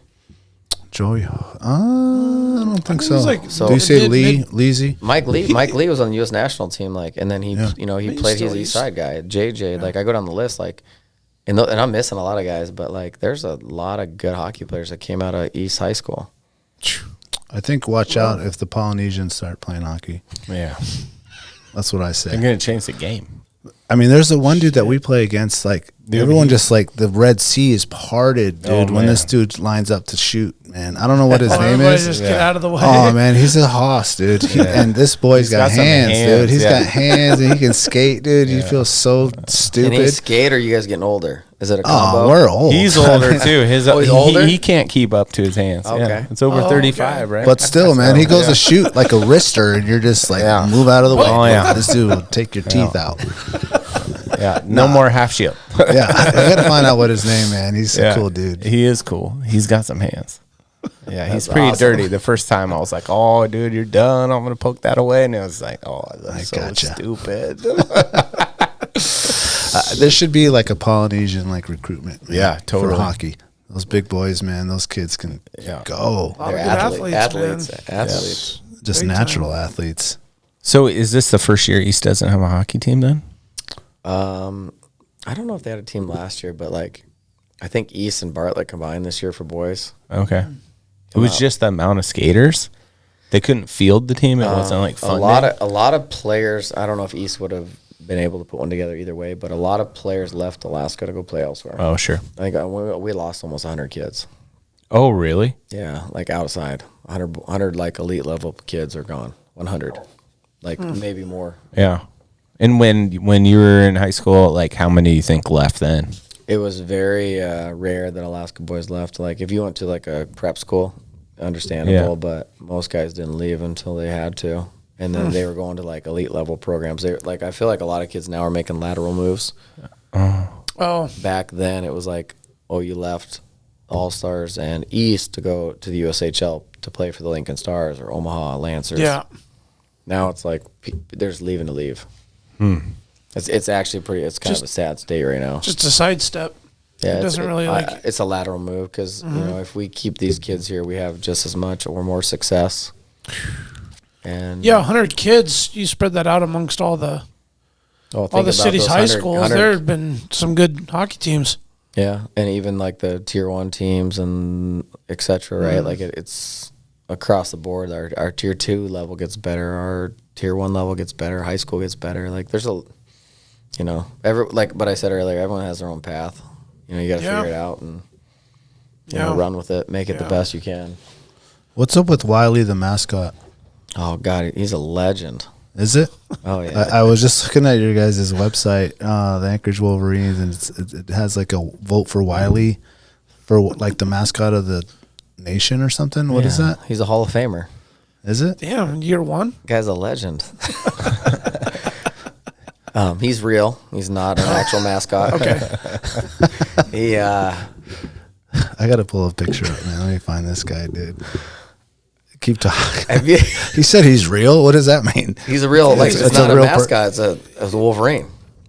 Oh, it's a real Wolverine? Yeah, it's real. Oh, why did I saw He a comes dude from the dressed up zoo or dude. something? No, I'm playing. Oh, okay. I was like, what? Have you ever seen, by the way, I hope Shazby, Okay, Shazby changed back in the day, it was, we have Spirit the Seawolf. You guys remember that? Oh, Yeah. He had like the giantest head ever and the littlest body. Yeah. And I was like, can we Must not look get like can we not get a seahorse? I don't even know what he looked like, but I'm like, can we not get a better mascot? And then the Wolverines mascot, I'm like, okay, Oh, that's legit. Yeah. he's legit. What's He the looks what was evil that? as fuck. Yeah. What was the old Aces one? Boomer? Oh, dude, Boomer. I got the best picture of my kids, dude. My oldest son is like so excited, and my other one is just crying, scared as shit, dude, because this fucking thing is like next to him. I gotta find that picture. I'll put it up when we put this out, dude. He's just like, I bought my kid like some nice hoodie, and he rolls into the Aces game where I'm playing, and Boomer signed it. We did like the skate with the Aces after. Oh, perfect. And I'm like, really? oh yeah, Boomer. It says Boomer across his nice ass sweatshirt, and I'm like, I don't know who you are, Boomer. Who's I'm inside about a there? boomer. I was like, do you really sign that? Like, you got to be kidding Just me. carved up a fucking Make perfect good decisions, boomer. I just think that the ability for the Wolverines with their marketing and just all the little things that they've done, the professionalism, has just recreated this vibe and this buzz of hockey that we had when we were kids. I mean, do all the other schools or other things have mascots and like? I truly believe that I don't think there's any other team like we have. I don't think there's any other ownership group that we have. I don't think there's. I mean, they're great coaches across the board, but I really believe we have something special going on here. Yeah. Like our marketing, our ownership is so awesome, and we have like a truly family vibe. Yeah. Like we all like get along. We after games we all have dinner and have drinks, and it's pretty special. Like we're all friends, which is awesome. Like two of the owners, like two of my best friends. Yeah. Like they're just great people, but we're all that way. And I think that's very unique. And I think that like I said earlier, this isn't like they're not trying to make money. They don't care about the financial side of it. I don't think they want to lose money. Yeah. But like they truly care about Alaska hockey. They care about like, you know, just the state in general. Like they understand like having the Wolverines having success, the Seawolves are gonna have success. Yep. Like there's so many levels. It's all tied together. It's all absolutely together. it is. These guys, like, you guys should almost honestly get the ownership group on here. You would love them. Oh, that'd be great. They're so awesome. Yeah, Like, I honestly, of it. I can't speak highly enough about them. They're just good people.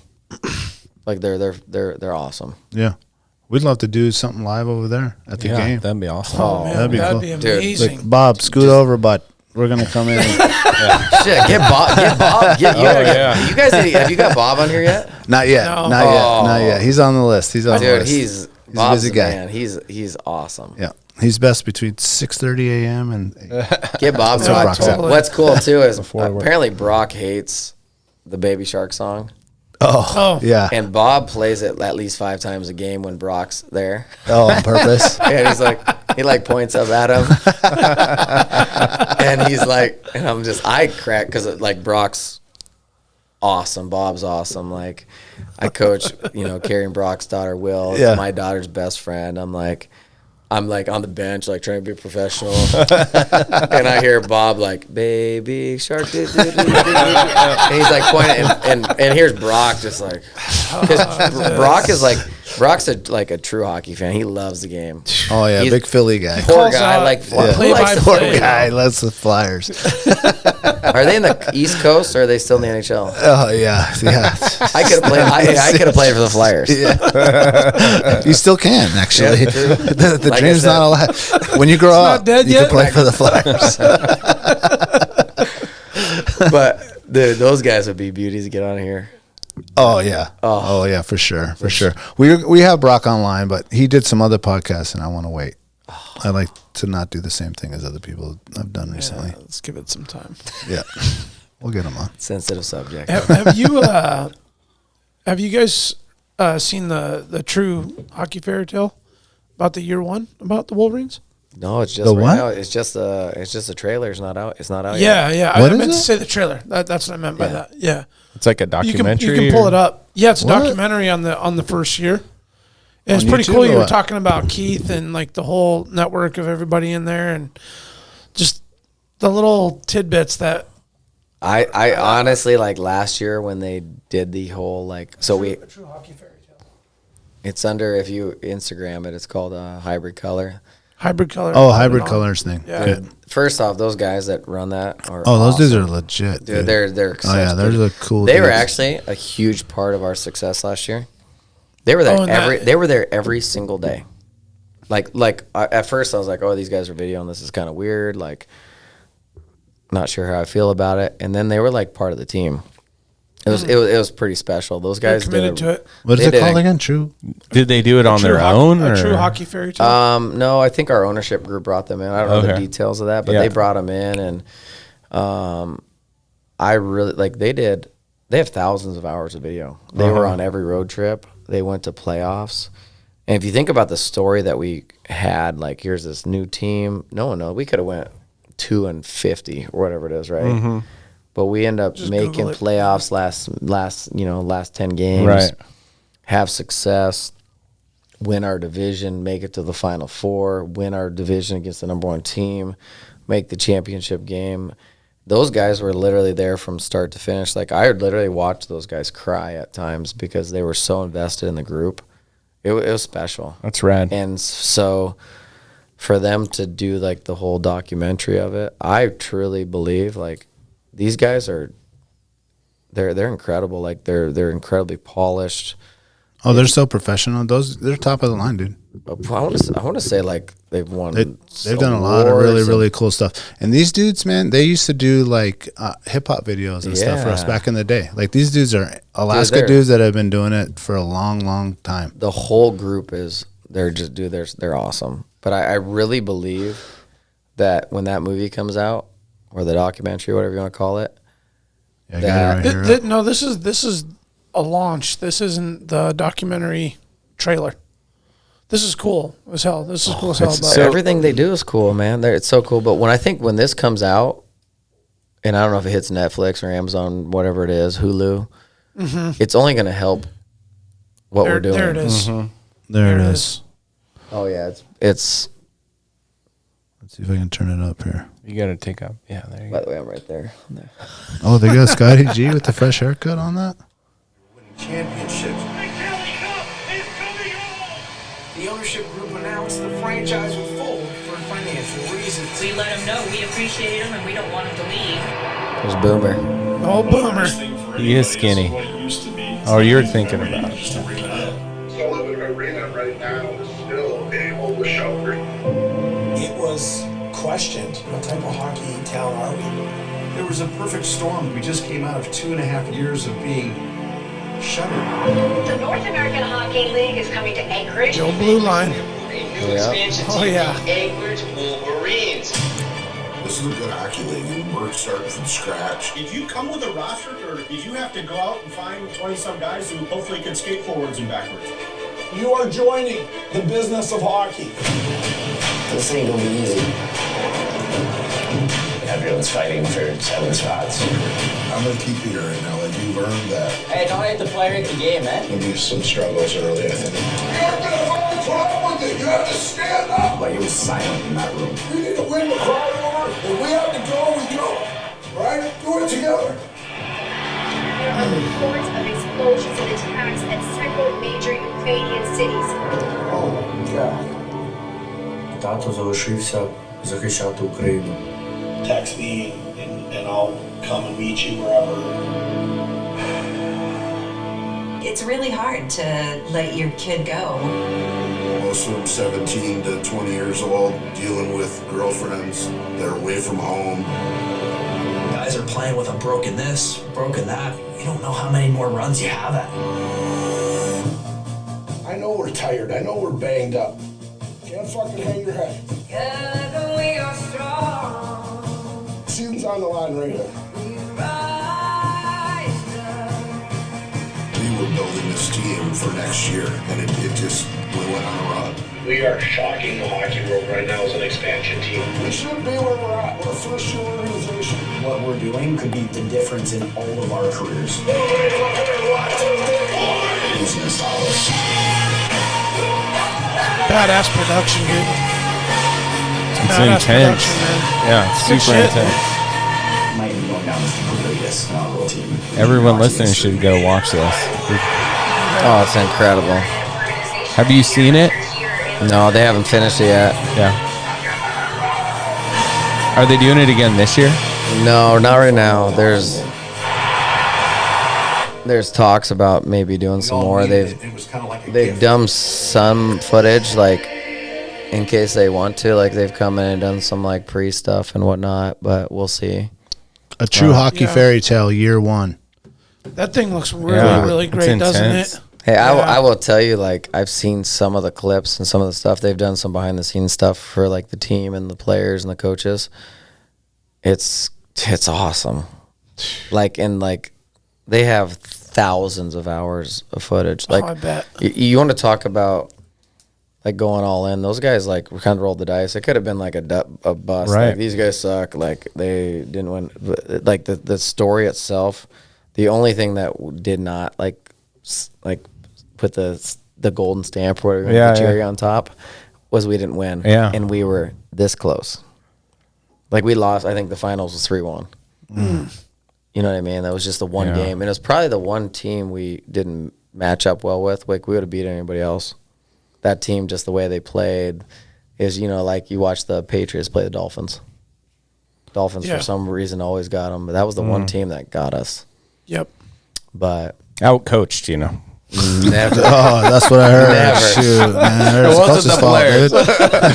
So I was going to ask you something about that. The 1,000 hours of video, right? Like, it seems like, you know, you talked about earlier that 4 of the guys will move down to D1, and it seems like a huge opportunity for the players to have extra film.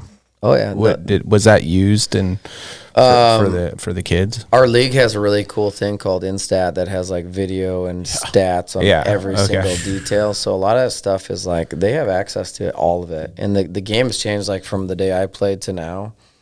Everything is like if you're a scout. You mean your dad doesn't have to be out there with the camcorder? Yeah. It's like, that's my boy.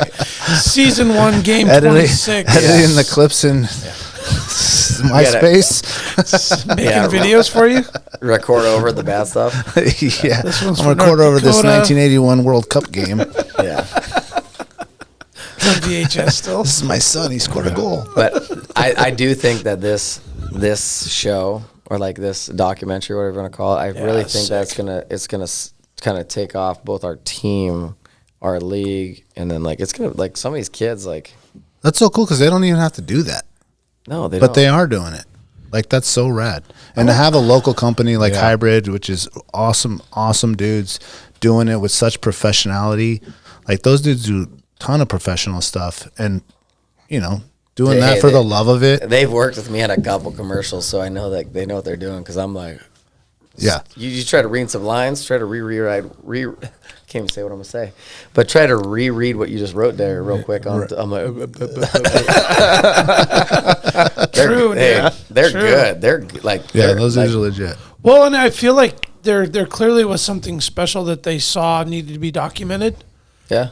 Phone calls and dialogue was had with people and the ownership group, and like I'm sure it was just like, well, Kari got that going. She has a really? She has a connection with those guys, and so she brought them in. When her and John Ellsworth got involved, she brought them in, and so she's kind of like I said, Keith's the architect of the hockey team. Yep. I think she did a lot of that on the back end. Yeah, yep. Like that's why I say like we're like a family, because there's a lot of people involved and invested that are doing good things for this group.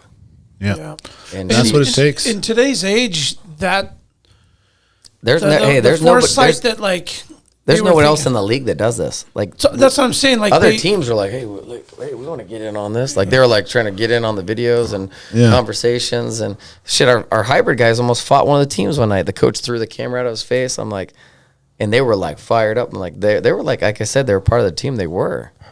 Yeah. They do like this. Oh yeah. I mean, like, I'm from Alaska, baby. You don't want some of my best. Hey, Sam. I don't know about the rest of them. Like, you got a couple pretty boys, a little guy. You got the boss, and then you got Sam. Sam's like 6'6". He's a beast. Oh, okay. I wouldn't want to mess with him if it came down. That's the first guy that gets it, dude. He's talking about. No. The rest will fall in line after he falls. That's right. Yeah, I mean, it just like they clearly thought like they needed to invest the time to cover it, so they could share it with the world and like just kind of maybe shed like a true fresh start and a new light on Alaskan hockey. Yeah. Well, not even. I think just nationwide. Like what they. Yeah. I'm telling you, when I think this thing cool. comes It's an Alaskan. I think when it comes out, they're just raising the bar for everyone else. Oh yeah. When it comes out, it's going to be huge. I really believe it's going to be huge. We've got some like so cool. We have some like good characters and some good people, and like it's a pretty special like group that we had last year. Yeah. And like you couldn't write a better story. Well, tell Kyle if he needs me to call my Netflix connects. I think Kyle's connected. He's all right. He's all right.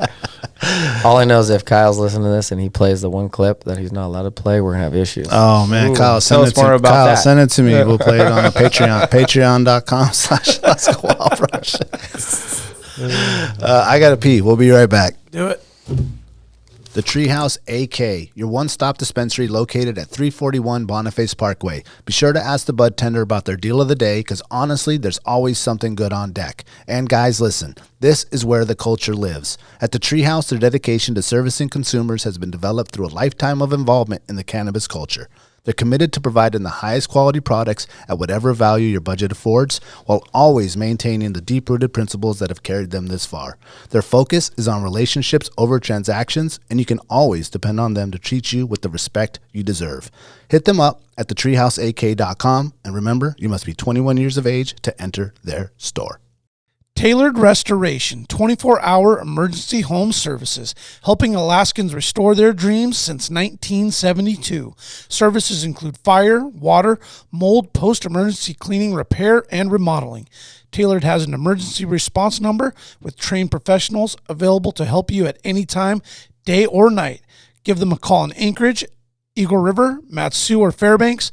Make an appointment today at tailoredrestorationalaska.com. Since 2008, Serrano's is Anchorage's own new generation of old cocina.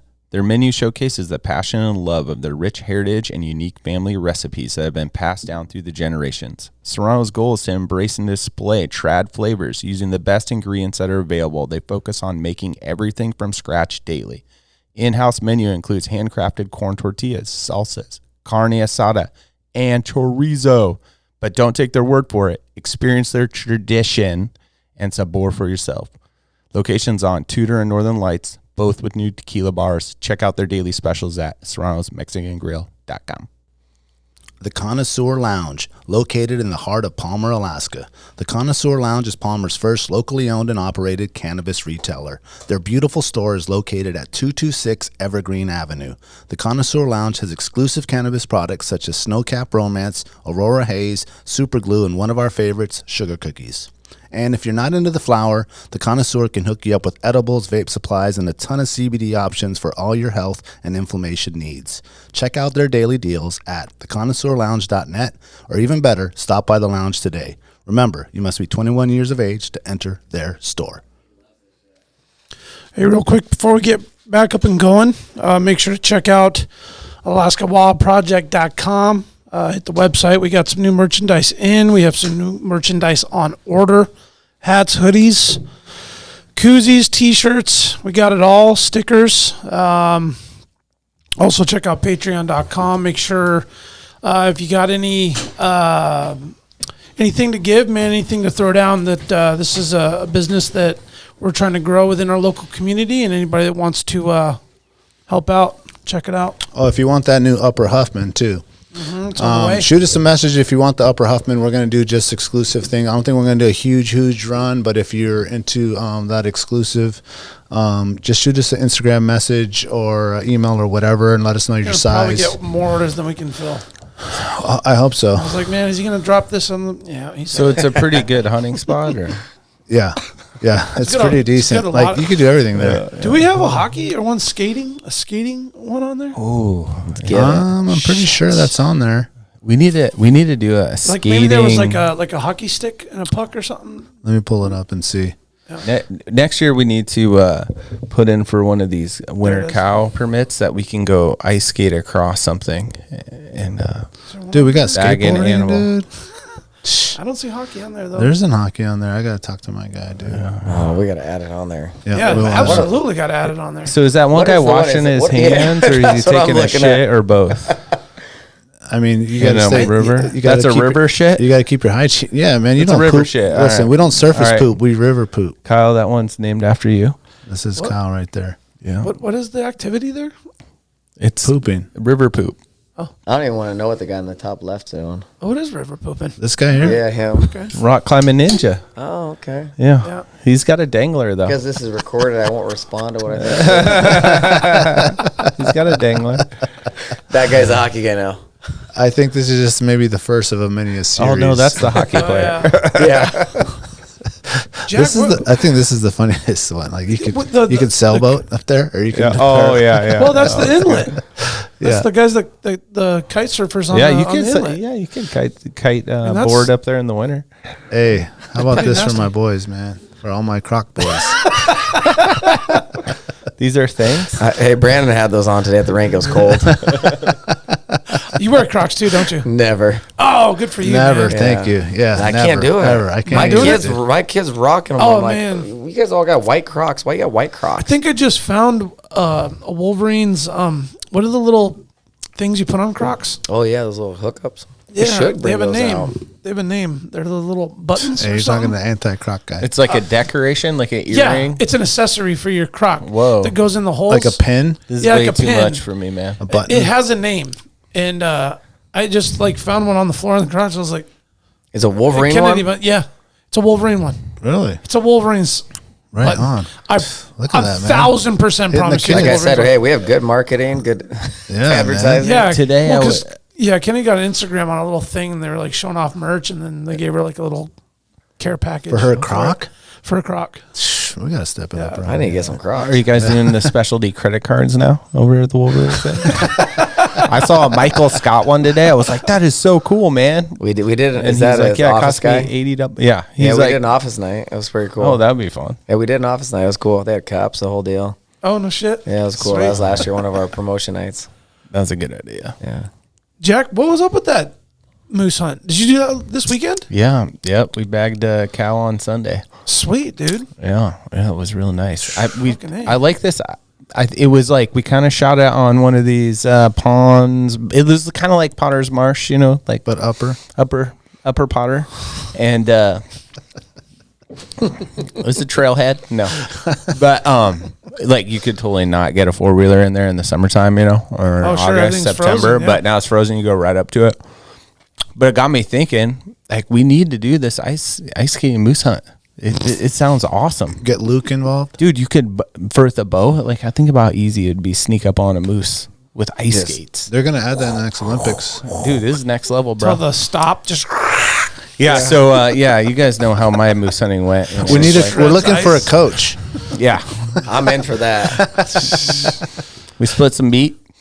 Yeah. So you know how the moose hunting went, where I wouldn't let anyone pull the trigger on that almost 50, maybe 52 moose. So it was nice to score. And over the last month, we had ran out of wild game meat for the first time since the kids were born. So the twins were kind of like, "We don't eat wild anymore, Dad." And I was just like, "How do you know this at 6?" And then so when I picked them up from school yesterday, Monday, after I killed the moose or whatever, and they were like, "Hey, Dad, what'd you do yesterday?" And I was like, "Oh, I went hunting." And they're like, "Yeah, we know. We saw pictures." I was like, "Oh, good. What do you think?" And they're like, "Oh, we're happy we get to eat wild again." I was like, "Dude, you're 6.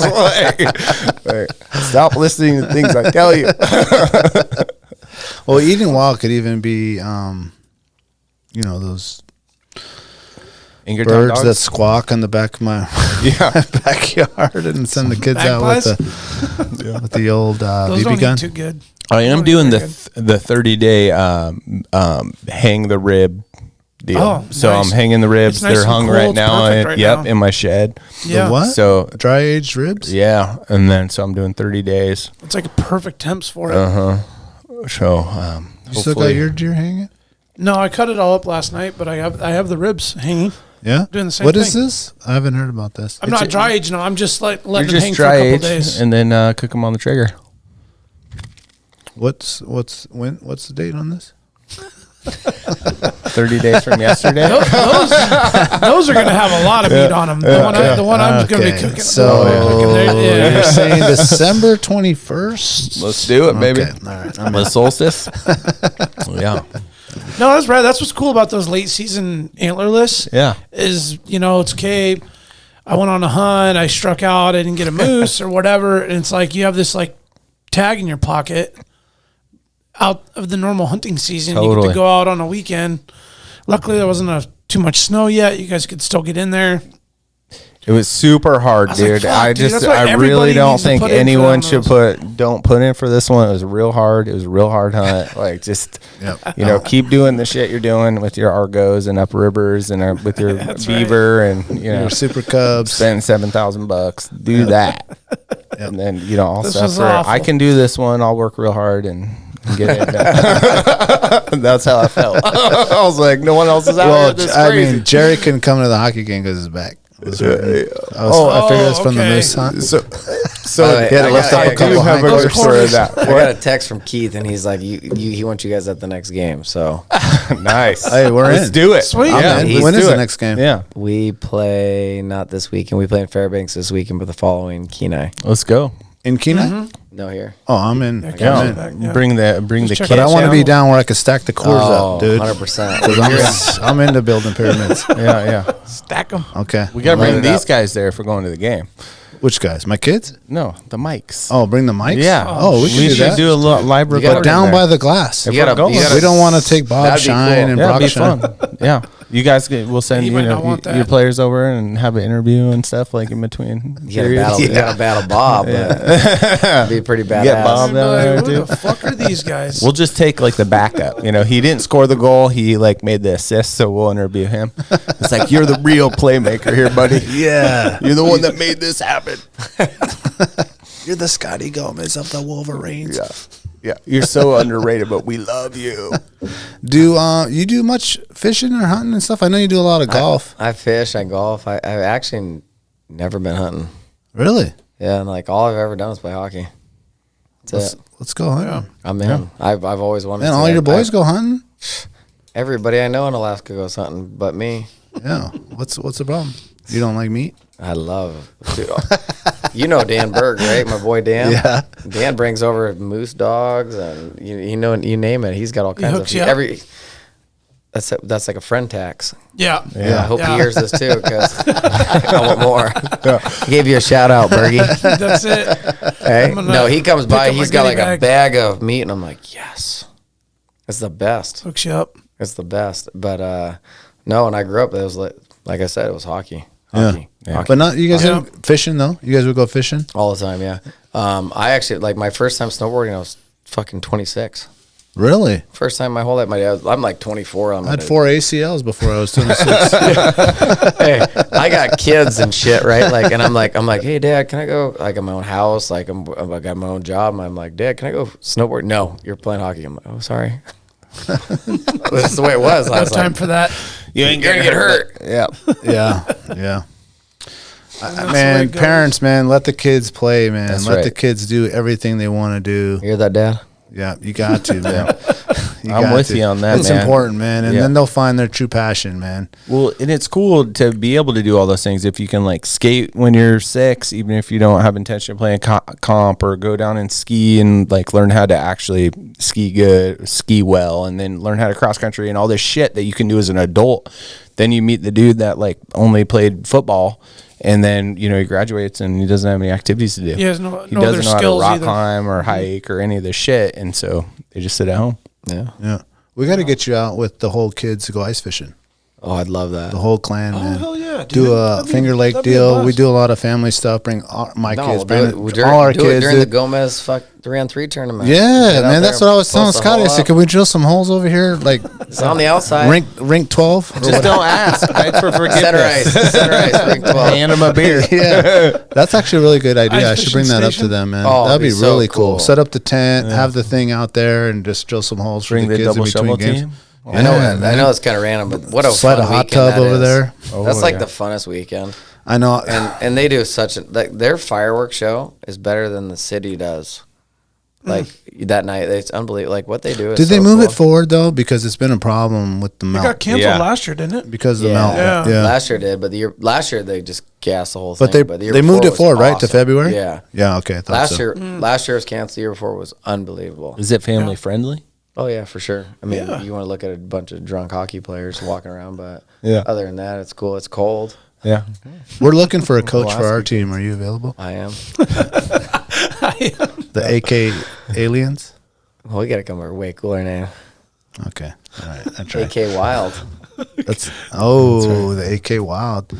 Come with exclusive jerseys? You guys got a cool ass logo. Like that board's super cool. Oh, man. Throw that on a jersey. Yeah, Aaron Sweeney, man. We do some reverse retros. Ooh, yeah, the reverse retro. Yeah, I like that. I like that. Yeah. Sponsored by the Treehouse. Hey, man, Josh. Bootsy. We need you to show up. Drop the cash, dog. Damn, Bootsy was on the prowl this last weekend on the hunt, dude. This fool comes straight 16-hour travel from the Philippines and jumps on a boat and goes out in the Sound 24 hours later. What a badass. Man, he's just up at 3 o'clock in the morning looking at his phone. I'm like, what's up, bro? He's like, I'm on fucking Philippines time. So. And I'm sleeping in a frozen boat. It was just 90. A frozen boat. He was telling us in the locker room last night about you and Eric snoring. Yeah. The synchronized snoring. Yeah. Oh, he's got a video. He's us. Yeah, that's right. He's got it recorded. It sounds fake. You sound John Lau-esque. Yeah, actually, speaking about hockey, it sounded fake. I never see you in the men's league. I see some of the other. I see Kimby Daniels and some of these other boys out there skating. Like when's he's got 5 kids, man. Yes, there you go. I'm on the ice probably 5 to 7 hours a day. So when it comes to night hockey, I'm good. I'll be honest, I love the alumni tournaments. Not even for the hockey. Shout out to Diamond won it again. Bunch of cheaters. They won again. Diamond won again. Cheaters, dude. Against Eagle River, was it? Yeah. Yeah. You play? It was intense up there that afternoon. And for the record, I go to Diamond. Or no, I don't go to Diamond. You sorry. do. I went to Diamond. This year was actually a lot of fun. Like it was a good Do you know where you're at right now? East side. I'm just saying. No, this year was fun. Like just the whole vibe of the tournament was cool. Everybody was like easygoing and fun, and I had a good time. It was cool. I did hear Van Ness almost got it though in the blue Stevie line. V? Yeah. Van Ness? That's my Van boy. Ness. I'm like, Steve, why are you playing Sarvis, dude? No, Stevie's a Why beauty. are you in Sarvis, Stevie's bro? a beauty. Bunch of old men out here and you're dancing around and shit. Yeah. Rollerblade moves and shit. He's like, he told me, he's like, the thing is, Daniel, I can just turn better than everyone. I said, yeah, you can. He's like, my turns are just the best. My turns are number one. Hey, it's the wheels. It is the wheels. No, the tournament was it was cool this year. They you didn't play Diamond though. I didn't see you in the picture. I did not make the championship game out of the Wolverines game. Wolverines played on Sunday. So you're a semi-champion. Yeah, I'll take my wins. We it was we had a good little team. Like for the Diamond team, man, we have like all the teams are sick. But like Diamond, we have like 6 D men that were like Division I / NHL / American Hockey League. I'm like, these guys are legit, like top to bottom. Makes it so easy, and they're such a fun group to play with. They move the puck well. They it's pretty cool. Like I'm like this might be the best D corps I've ever played with, and it's an alumni. Did the Glen Allen Thundercats come out? They actually finished in 3rd. They beat East. Yeah, of course they did. Come on, Leezy and Scott. The T-Cats. That's because Van Ness is in charge of the team, man. He needs to. I'll tell you the truth, man. I've been campaigning for the JV.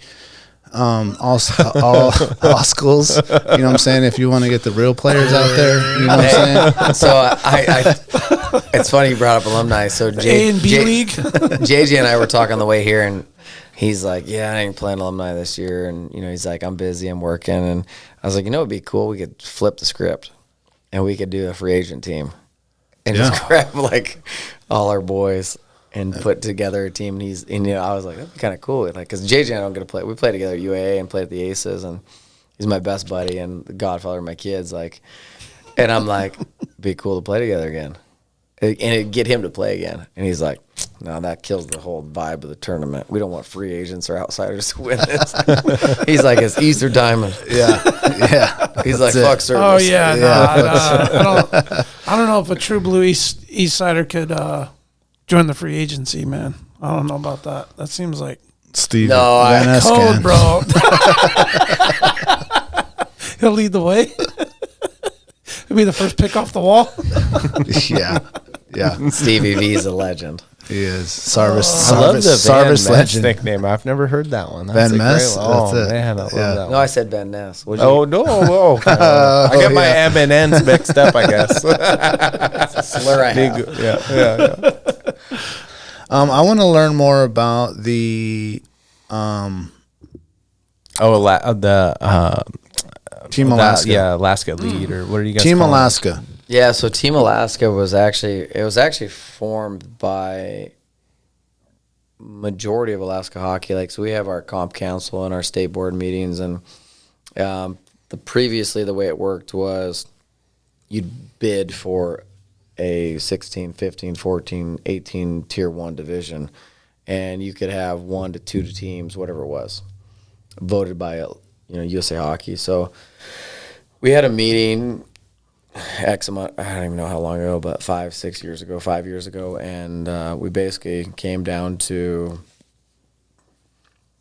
let the state run it. Like, let's stop the associations, the interior fighting, and all the kind of the BS, and let's do what's right for the Tier 1. Yeah, the bureaucracy. Like, let's do what's right for Tier 1 hockey and do what's right for those elite level kids. And so we created Team Alaska, and I think it's the right concept. I think we've had some success with it. I think there's a lot of work to be done, but it does take away from the North Star, All-Star, Oiler, whatever organizations. Just you take it's like it a out Champions League. Yeah, and so there's some really good to it, and I think that it's the right idea and the right concept. It's just a matter of getting it done. I mean, I'm the director for Team Alaska right now, and I think that we're in the right direction. I think we're also battling a lot of programs and a lot of teams from out of state, like whether it be Little Caesars or Bell Tire or CompuWare, like these big time programs out of state. So it's always kind of a battle. How are you battling them? Well, it's like you get 60 competitive games down there, and I think a lot of it's logistics, right? Oh, right. Okay. So like we're in Alaska, like I can get in my car, drive 2 hours, and play. If I'm in Detroit, I can play Chicago, I can play Minnesota, I can play Ohio. Yeah. So logistically, we're at a disadvantage, right? But I think it's our job to kind of level the playing field, offer more, cheaper, better workouts, more better hockey gloves. Yeah, better hockey gloves. You gotta look good, right? You can't have the old school Kirkland. You got that Lulu. But it's got to be fitted, right? It's got look good, feel good, play good. That is no lie. That worked at Jackson State. Sure did. No Crocs. Hashtag no Crocs. Dion, man. Prime time. No Crocs. No So Crocs. is there like a minimum amount of games you guys have to play? There's no real like set rules. I think for me as the program director, I think like I'd like to see the kids play as many as they can get. So like we're going on a road trip, instead of getting 4, let's get 8. Let's get 6. Like let's play. Like let's give our players an opportunity to get more exposure, experience. Level. If I look at a thing, I can say I can stay in Alaska, raise my kid at home, still give them the same opportunity as I can elsewhere.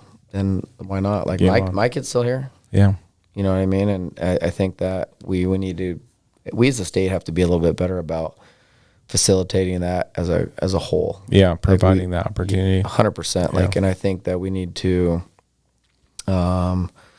try to lower costs and try to increase competition and gameplay and ice time and workouts and all the little things. Like we're battling with some monsters down in the States. Like all these NHL teams are now getting involved in youth hockey. So you have the Junior Kings, the Junior Sharks, the Junior Ducks, the Junior Knights. Sponsoring and supporting those? They're sponsoring and supporting it. The NHL is a part of that as well. So it's tough for us. What about the Junior Kraken up here?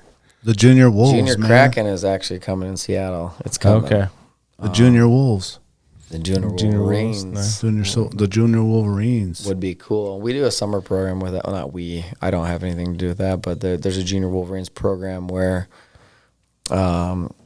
they do like travel teams for the younger kids. They try to stay really young. They're not trying to get involved in all this stuff, but they do a couple teams that go out in the summer and go to Minnesota for a trip or two and wear the logo and whatnot and help them out. What is the Team Alaska logo? It's a big A. It's like I actually created it. I made it. You remember the old school Vancouver Canucks jerseys? Yeah. The V.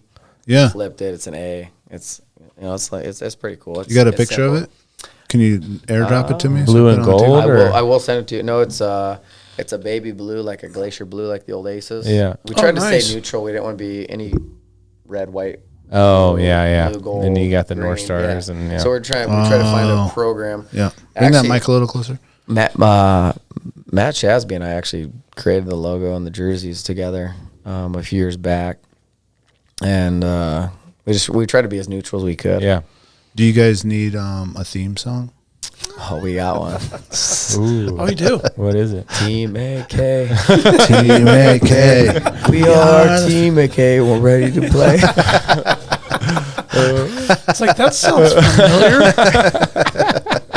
Is there a copyright issue with that? There's no one copyrighted that song. Pretty sure. Does the Wolverines have a song? Unfortunate. No song. We got to get one. Brock should sing it. Yeah, man. Oh my Just God, yelling dude. into the microphone?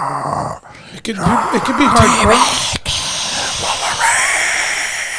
Hey, by the way, so when I played hockey, I had like back in the day it was like an iPod. Oh, yeah. Old school little. Oh shit! I had the tape player. Oh, 8-track.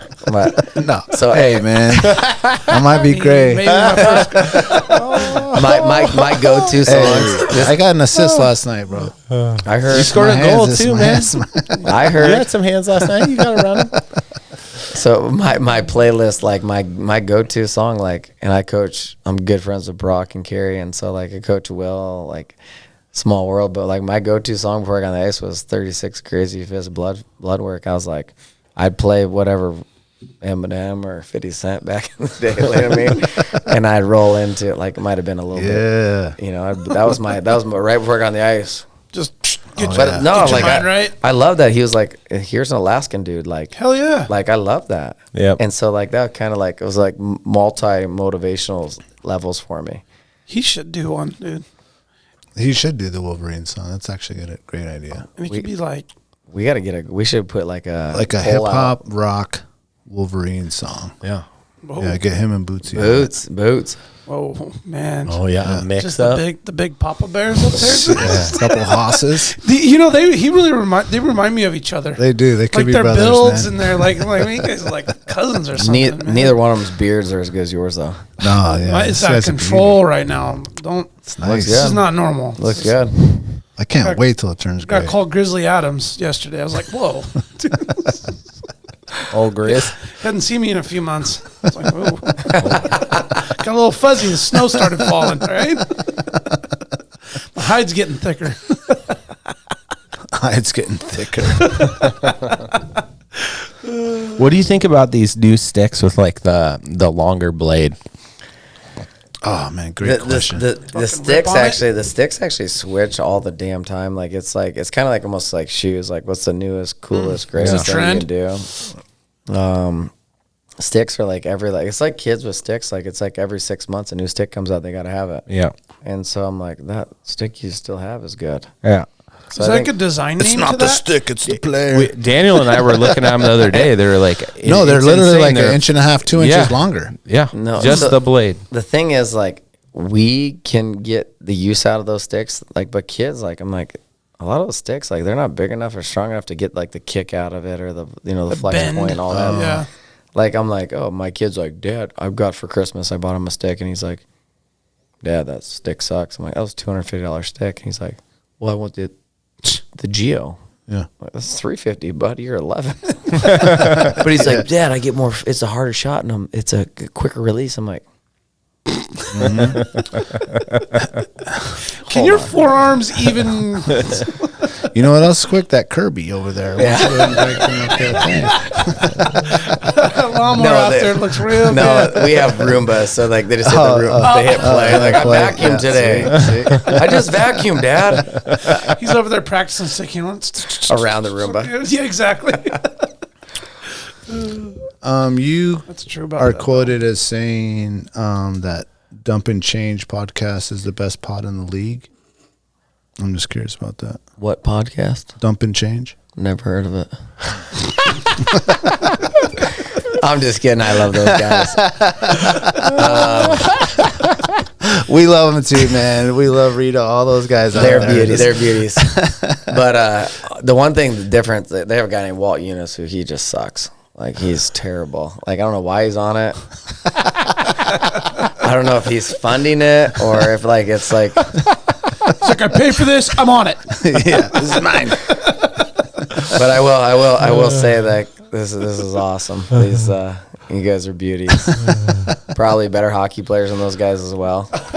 I don't know, man. I play in the ERHL, man. It's rough. Those boys played rough out there, dude. Jesus, dude. It's like Sunday night. This dude wants to kill me. It's like I just gotta go to work tomorrow, and bro. the rink is so wide, man. That's underestimated, man. rink. That's a big rink. You Oh, go yeah. from playing at O'Malley or Benboki or whatever, and you go play at the Mac Center, dude. That's Olympic, right? It's Yeah, huge, so, man. yeah. It's huge. It's great for my brother. Like Carlo, he's like fast, still got the wheels. He just like goes way wide around everyone.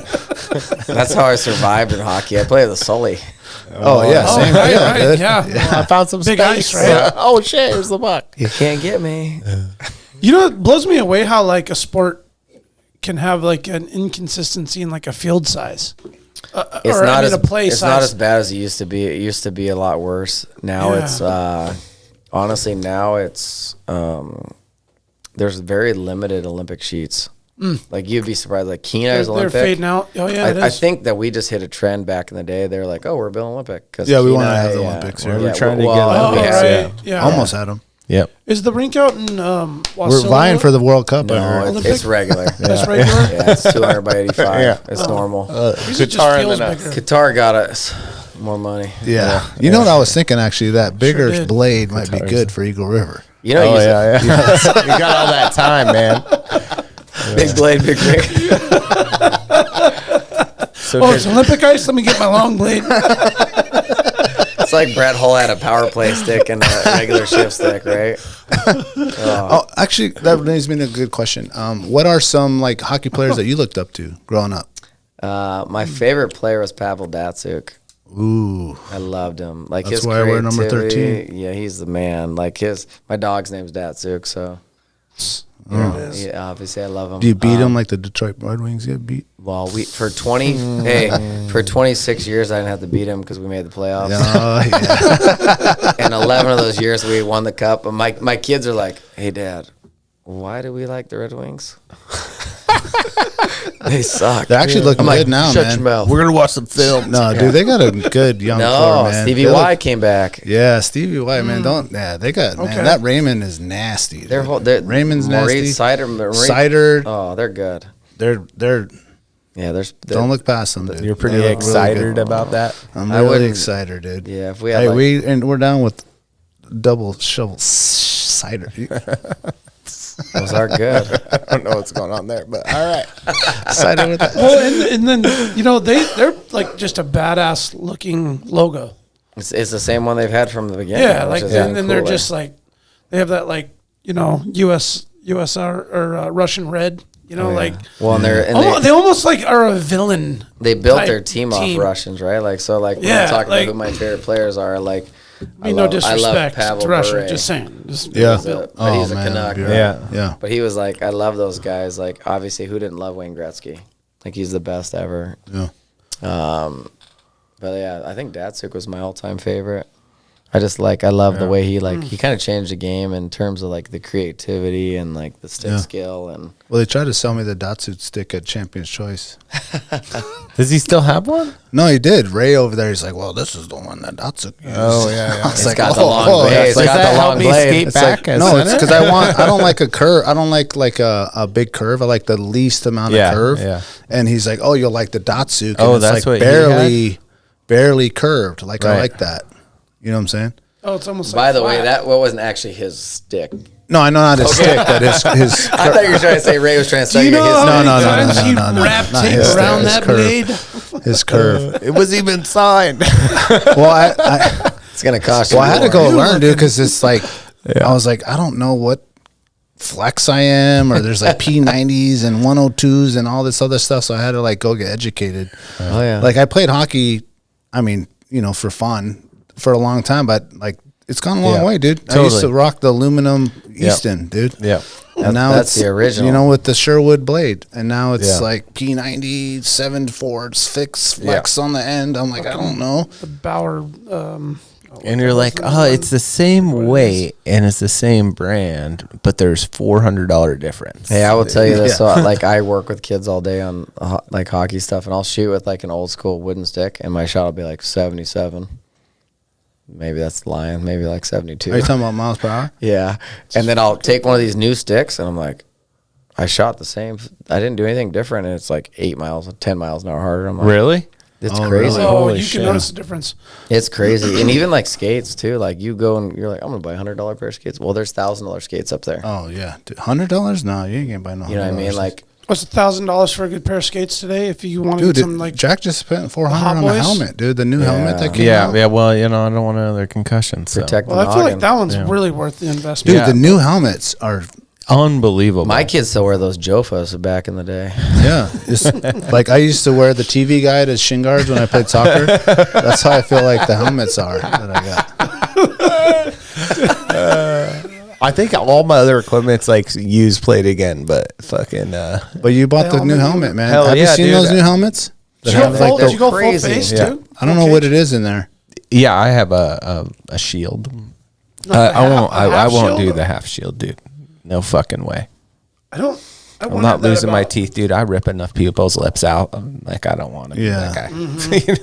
The lumberjack, we call him. About that. You're too good. There's only one. Have you ever seen the lumberjack? I don't know about that. I ain't fucking this up. I still got these teeth though. The lumberjack? Mine are all fake. Like all of them. Are they really? Mm-hmm. High stick, just. Oh man, yeah, is just that the one most time. Common? Yeah, dumbest thing ever. Like I was like, I think I'm gonna quit playing, and went to like a summer skate with all like the former pro guys, and Joey Crab does like a spinorama, and I skate into a stick. And, I'm like, God. Like, it's the worst feeling ever when your teeth are like shattered on your mouth. I'm like, well, that sucked. Yeah, maybe I should keep playing.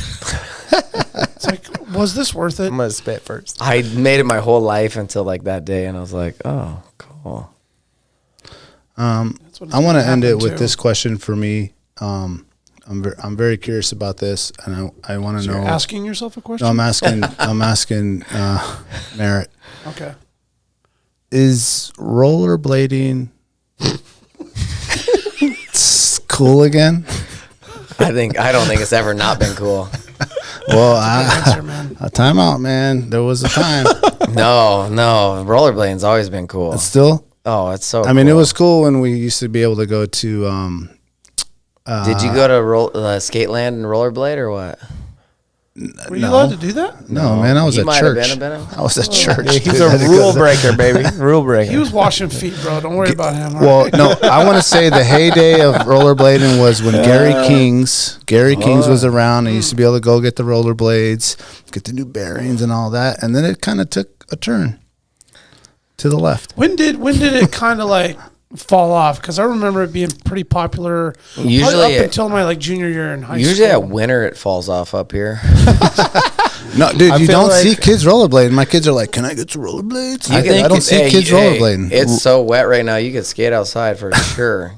But are the kids rollerblading? Around the country, it's huge. And when I remember, like when I grew up, there was like this big deal about like don't roller skate or rollerblade. It's gonna screw up your stride. Like hockey players shouldn't roller skate. Oh, and then buddy you saw Steve Van Ness turn. Oh, he can rip.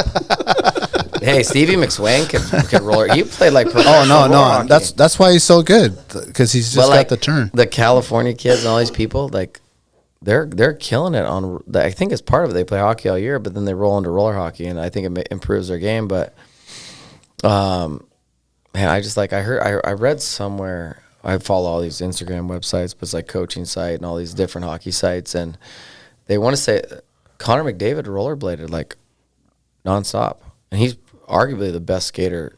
Oh yeah, dude. Maybe ever. Yeah. Like, and I'm like, why is he so fast? Who knows, man? How's he so Have you fast? seen his legs? Is it Laura Stam? Didn't he not even get one pull up in? No, like the trials, it was like one pull up or something. Many. He probably still but then you look at his leg and you're like, oh fuck, Just dude. We could just go sheep hunt with him. He can carry all our sheep out. all of it. You watch him on the rink, it's not even fair. Oh. Like it's like what? How? It's crazy. Just built to skate. Oh, I don't even know. It's hard to explain, but like I want to like call his dad and be like, hey, what'd you do to your son? He has one kid. I don't even know if he plays hockey, but he also has Connor McDavid, so he's winning. He's winning. Yeah. They only had the money for the one kid. Well, so. it's like Wayne Gretzky had. I don't even know all his kids' names, but he had Paulina.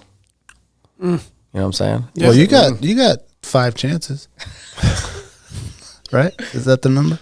Yeah. Well, I mean, I remember like stumbling across a rollerblading league in like Vegas, and it was like hype. There's a lot of people there. Like Faya the Slayer. It was cracking. Bobby Ryan, who's like an NHL like superstar. He's not playing anymore. Yeah, Okay. Bobby Ryan. Yeah. Steve N.S. was like, I lined up with Bobby Ryan at a face-off one of these tournaments. Steve N.S. was like, I don't know how many times we said his name tonight, but yeah, man, he's got enough shine, dude. Stevie, Yeah, man, but he was like, yeah, I'm at a rollerblading tournament and Bobby Ryan's out there. I'm like, that's pretty cool. Yeah. Well, there was a time in the late 90s where it was like the thing, dude. Yeah. It was hot. We would go to Wendler, and they just built the rink, and it would be like every Saturday and Sunday, like they're all playing out there, dude. It'd be Van Ness and you're playing hockey with the rollerblades? Yeah. Oh, I was like just doing like the rail jumps and shit. No, that's service, dude. We were on the east side. We were playing hockey, and it was like, dude. I mean, it was legends out there skating all the time. All the time there'd be, you go out there anytime during the day on Saturday or Sunday, and there's just like pickup games like there is now. You know, when you go to like East 20th or whatever. Yeah, yeah. Yeah, I remember watching kids. They'd play them on the tennis courts too. Oh, that's where I live. We lived on that. That's probably good material, right? Man, there was one over there. Oh, soft, smooth. One over there off Muldoon, we destroyed dude, mirrors. Ooh. We destroyed Mears' It was probably all brand new too back then. 100%. We used to rip around there. We had a whole crew too, right? Like the whole hockey team lived right there. We used to play roller hockey every day. Is there still middle school hockey? No, you know? no. There's not, right? No, when I played there was though. There was too. Yeah. I remember JV. We played outside. Yeah, we used to take it. I remember when I played at like Mears Panthers, we'd go play like Windler. I don't even know what they are. Rams? And maybe. And we'd roll in there, like, we'd have to dress at school. So we'd get on the bus and, like, fully dressed? And be, like, riding. Just home dressing? Mears, that's a grind on a bus in your gear. And that's like 30-minute ride. Yeah, just you get there and then it's freezing outside. And you got left full bench and you're jumping the board. It's just a mess, but it was so cool at the same time. Man, they got to bring that back. They're cutting it all. Why didn't they? It was cut because of funding or something? I don't know why. But, like, I remember vividly at Wendler, like, there was no way. I just learned how to skate. But, like, the varsity team was insane, dude. It's like BJ Young, Scott Gomez, Rocky Reeves, all these dudes. And I'm like, I'm going to play JV. But we would play outside, and we would go to Romig and Mears and Clark. Dude, we played Clark, dude. There would be, like, 3 black dudes just out there, like, wanting to fight. They joined the team because they knew that you could fight in hockey. And they would just be out there, like, they couldn't skate for shit, dude. But they're just, like, trying to, like, get you in the corner so they could just, like, start punching you, dude. And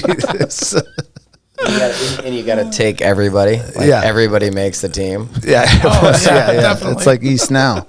Daniel, you're on varsity. Yes. Oh, I am? I knew I was good. I'm taking the face-offs, guys. Tape your fists up. I missed that. You're right, man. There was junior high hockey. Yeah. Way back. God damn, That's before I could skate. Now there's barely varsity hockey, which is sad. Yeah. But I will tell you, we do have the Wolverines and we have the Seawolves. That's a huge start. Yeah. That's huge, and I think it's within the next 5 years it's going to blow up. And if UA finally comes around and builds a hockey rink or something, dude, it's going to be to the next level, dude. Even right now, like with what we have, is pretty cool. But like, there's some cool stuff going on in hockey for Alaska right now. Yeah. Is there something in the works to build a facility? Who knows? I mean, there's always people talk so much anymore. You never know what's true and what's not. But I mean, right now we're not utilizing everything we have, so like, there's no real need for it right now. But who knows? It would be cool to have a facility that could like house the Wolverines, for example. I think UA is fine. Like maybe add some seats. Well, the Northway Mall's open. It's true. So if UA does this expansion that they're thinking about doing, that's a place the Wolverines might look at, or that's above my pay grade. I don't know. I just think that, you know, if you found a cool spot, a good location, like I think it just continues to grow what we're doing. Yeah. Oh man, I firmly believe that Anchorage folks would flock to that. They're already doing it at Boki, but if you had like 2,500, seated spot. Oh, it's hard. I mean, you're already. The merchandise sales, the food and the beer, the whole thing. It's so much more than that. It's like it's the whole area around it, and like what it affects. It's pretty cool. And then just like we talked about earlier, like just youth hockey, like it grows the game. Yep. More kids into it. It's just. I really think we're in a very unique situation right now with these two programs, and we as a state have to like support it 110%. And if we do that, they'll be around for a long time. It'll be good on so many different levels. Yeah. Yeah. Can you close us out with maybe some coaching tips? Like for people that are like got a new kid on the ice, like what are some things that maybe if there's a youth player or a parent that has a kid that's starting the game, like some of the fundamentals that maybe they should start with and just be like, this is what maybe we should focus on as far as like being able to be competent in hockey, not like make the league and all that, but just to have fun out there. I mean, we're in we're in a great situation because we have so much outdoor ice. So like if you can get them skating, whether it be a learn to skate program or a mic program or just an intro to hockey, but like you have outdoor ice everywhere. Just go skate. Like, like I think that's the fundamentals. And if you have to be able to skate to be able to play at all levels, like whether it be like midgets or the NHL, you got to be able to move. But I just say get out on the rink and skate, have fun, like learn to love the game. You know what I mean? And I think it's the more you do it, the better you get. Yeah. You know, and it's not for everyone, but like I do feel like hockey's the one sport, like when you get that itch, it's over. Like people love the game, like whether they are beginner or elite. Like beginner guys love it just as much as the elite guys do. Yeah. So for me, 100%. like I mean, I just think like it's a game for everyone. Like you know what I mean, like, and especially with us being like a state of hockey, in my opinion.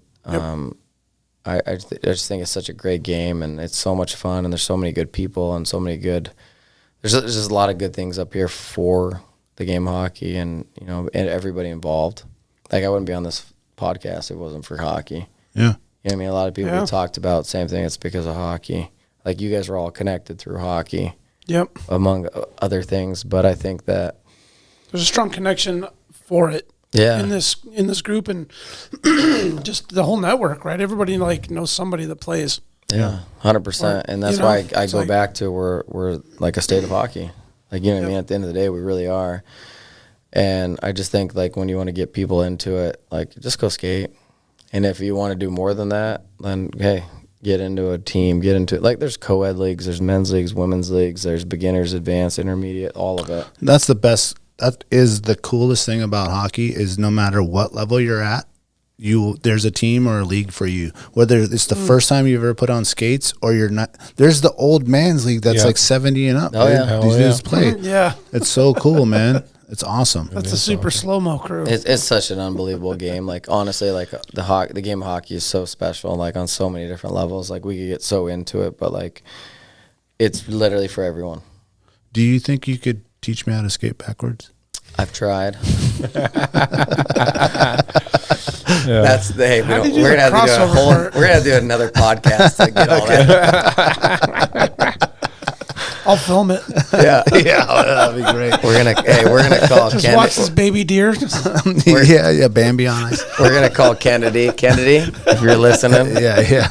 We get you down here. Daniel needs some help on the backward skating. Yeah, that's why I play forward. Back check. What is that? You don't have to skate backwards if you have the puck, by the way. That's what I said. Yeah, right.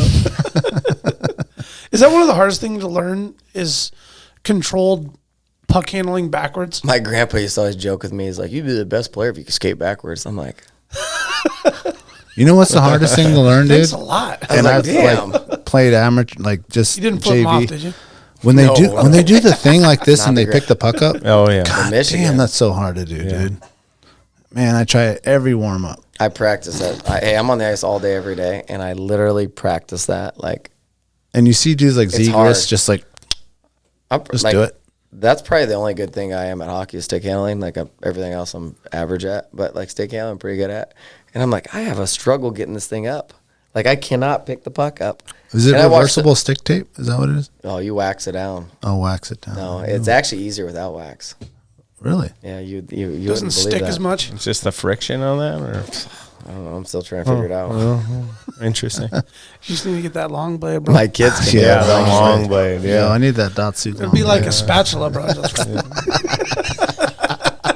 It's like you're just like frying eggs out there. Hey man, I could do that. Merit, thanks for coming in and chatting with us, and thank you for your lifelong commitment to the hockey community and to the youth of Alaska. Your ability to connect with the kids that are trying to skate, and now on your level of coaching right now, and hopefully that you find success. Is there an end goal in your coaching career? Or you just take it day by day? No, you know what? For me, I've already reached my end goal. Like I'm not trying to do anything else. Like I'm like ingrained in Alaska hockey. Like I'm not going anywhere. I've had offers to leave and go coach juniors or be involved in college hockey, and I'm not going anywhere. Like this is, my end game is what I'm doing right now. Like I love what I do. I'm very blessed, very lucky to do what I do. I think I'm a huge advocate for Alaska hockey because I'm not trying to move on. I'm not trying to leave. I'm not trying to go anywhere else. I'm not trying to move up the ladder. Yeah. Like I'm doing what I want to do. Like, for me, like this is This is it. Yeah, this is what I want to do. Like I tell players I coach, like guys, I'm not trying to move up. Like this is what I want to do. This is what I'm gonna do. This is what I'm committed to do. And like I feel like I'm a huge advocate because of that. A lot of guys are, they want to move up. They want to play juniors. They want to go to college. They want to go to the NHL. I don't. I want to do what I'm doing. So I feel like I'm very blessed and lucky to do what I love, and then to do it at home. Yeah. Stay true to your roots. Yeah. So I'm, like I said, I'm blessed. I'm lucky. I'm, that's way cool. Not all the time do you get to do what you love. All right. Like, yeah. Like I love what I do. I'm obsessed with hockey. I think just talking to you guys, not even on this, just like at the bar, or at the rink, or like you guys know, like I love the game. I love the kids. It's clear, man. Yeah. So yeah, this is for me. This is kind of, I don't want to say this is it, but in reality, this is kind of like you're living your dream job. Yeah. No, I love what I do. So not everyone can say that, right? Yeah. No way, Merit. Dude, no, most of us can't. I think about the years watching you, coaching around the rinks over the years, and I'm like, I'm pretty sure he's just a career hockey guy. Like by accident. Well, because a lot of times you're a career or a job, and you're volunteering, you're coaching, you're doing your thing, and you got to make ends meet and pay the bills and the whole thing. But if you can actually like full-time hockey. Yeah. Do something like it's just something you can't just. Not everybody can just sign up for that job. Mine happened by accident. Like honestly, like I wasn't what I was looking to do.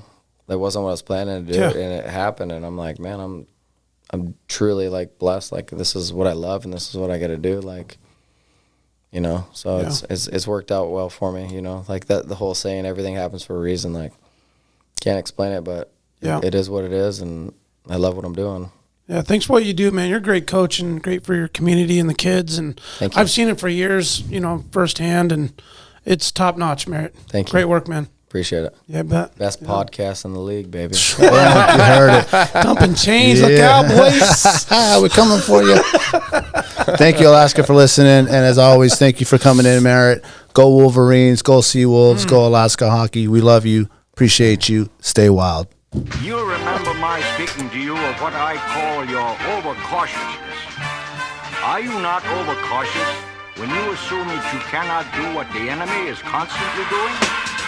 The Alaska Wild Project podcast is brought to you by the following sponsors. Barney's Sports Chalet, supplying hunters with the best hand-selected gear since 1963. The exclusive home of frontier gear built for the rugged Alaskan terrain. Your one-stop shop for all your outdoor needs. Visit Barney's today at 906 West Northern Lights. Arbor Digital, the forefront of digital assets, cryptocurrencies, and wealth management, providing a low-cost, research-based investment strategy for Alaskans looking to invest their hard-earned money. Visit arborcapital.io today to put your money to work. Tailored Restoration 24-hour emergency home services, helping Alaskans restore their dreams since 1972. Services include fire, water, mold, post-emergency cleaning, repair, and remodeling. Give them a call in Anchorage, Eagle River, Matsu, or Fairbanks. Hit them up at tailoredrestorationalaska.com. Total Truck and Alaska Overlander, Alaska's premier supplier for custom automotive accessories and overlanding products, providing all-inclusive rental vehicles and trailers custom outfitted to explore the Alaskan backcountry with a unique and convenient traveling experience. Serrano's Mexican Grill, 2 locations, one on Tudor, one on Northern Lights. The Northern Lights location has their new tequila bar. Check it out. Also see their daily specials at serranosmexicangrill.com. TheTreehouseAK.com, located at 341 Boniface Parkway, Alaska's own and grown cannabis and CBD store. Ask the bud tender what the strain of the day is to get your 10% off. The Treehouse, where the culture lives. The Connoisseur Lounge, Alaska's premier locally owned and operated cannabis retailer, located in the heart of Palmer, Alaska. Their cultivated products include Snowcap Romance, Aurora Haze, Super Glue, and much more. Find them at theconnoisseurlounge.net. AKO Farms, located in Sitka, Alaska, built from the ground up with concentrates as their single motivation, with exclusive products such as their sugar wax, full spectrum diamond sauce cards, and more. Ask your local bud tender about AKO. Marijuana has intoxicating effects and may be habit-forming and addictive. Marijuana impairs concentration, coordination, and judgment. Do not operate a vehicle or machinery under the influence. There are health risks associated with consumption of marijuana. For the use of only by adults 21 and older. Keep out of the reach of children, and marijuana should not be used by women who are pregnant or breastfeeding. The Bait Shack, located on Ship Creek upstream of the bridge. Can't miss the bright red shack. They are the go-to fishing gear rental and guide service on Ship Creek. Tight lines and fish on. Come hook into the action with them. Hit them up at thebaitshackak.com. Snow Pro AK, your snow and ice management company specializing in business and residential properties. They know what it takes to keep your property presentable and safe. Give them a call for a free estimate at 280-7098 or visit lawnproak.com. Double Shovel Cider Company, located off of Arctic and 58th, handcrafted Alaskan-made colonial ciders. They also have a tap room downtown on the corner of 5th and E. Stop by today and taste an award-winning cider. Should you not claim to be at least his equal in prowess and act upon the claim? I say try. If we never try, we shall never succeed. This proposition is a simple truth, and it's too important to be lost sight of for a moment. If we cannot beat the enemy where he now is, we never can. It is all easy if our troops march as well as the enemy, and it is unmanly to say they cannot do it.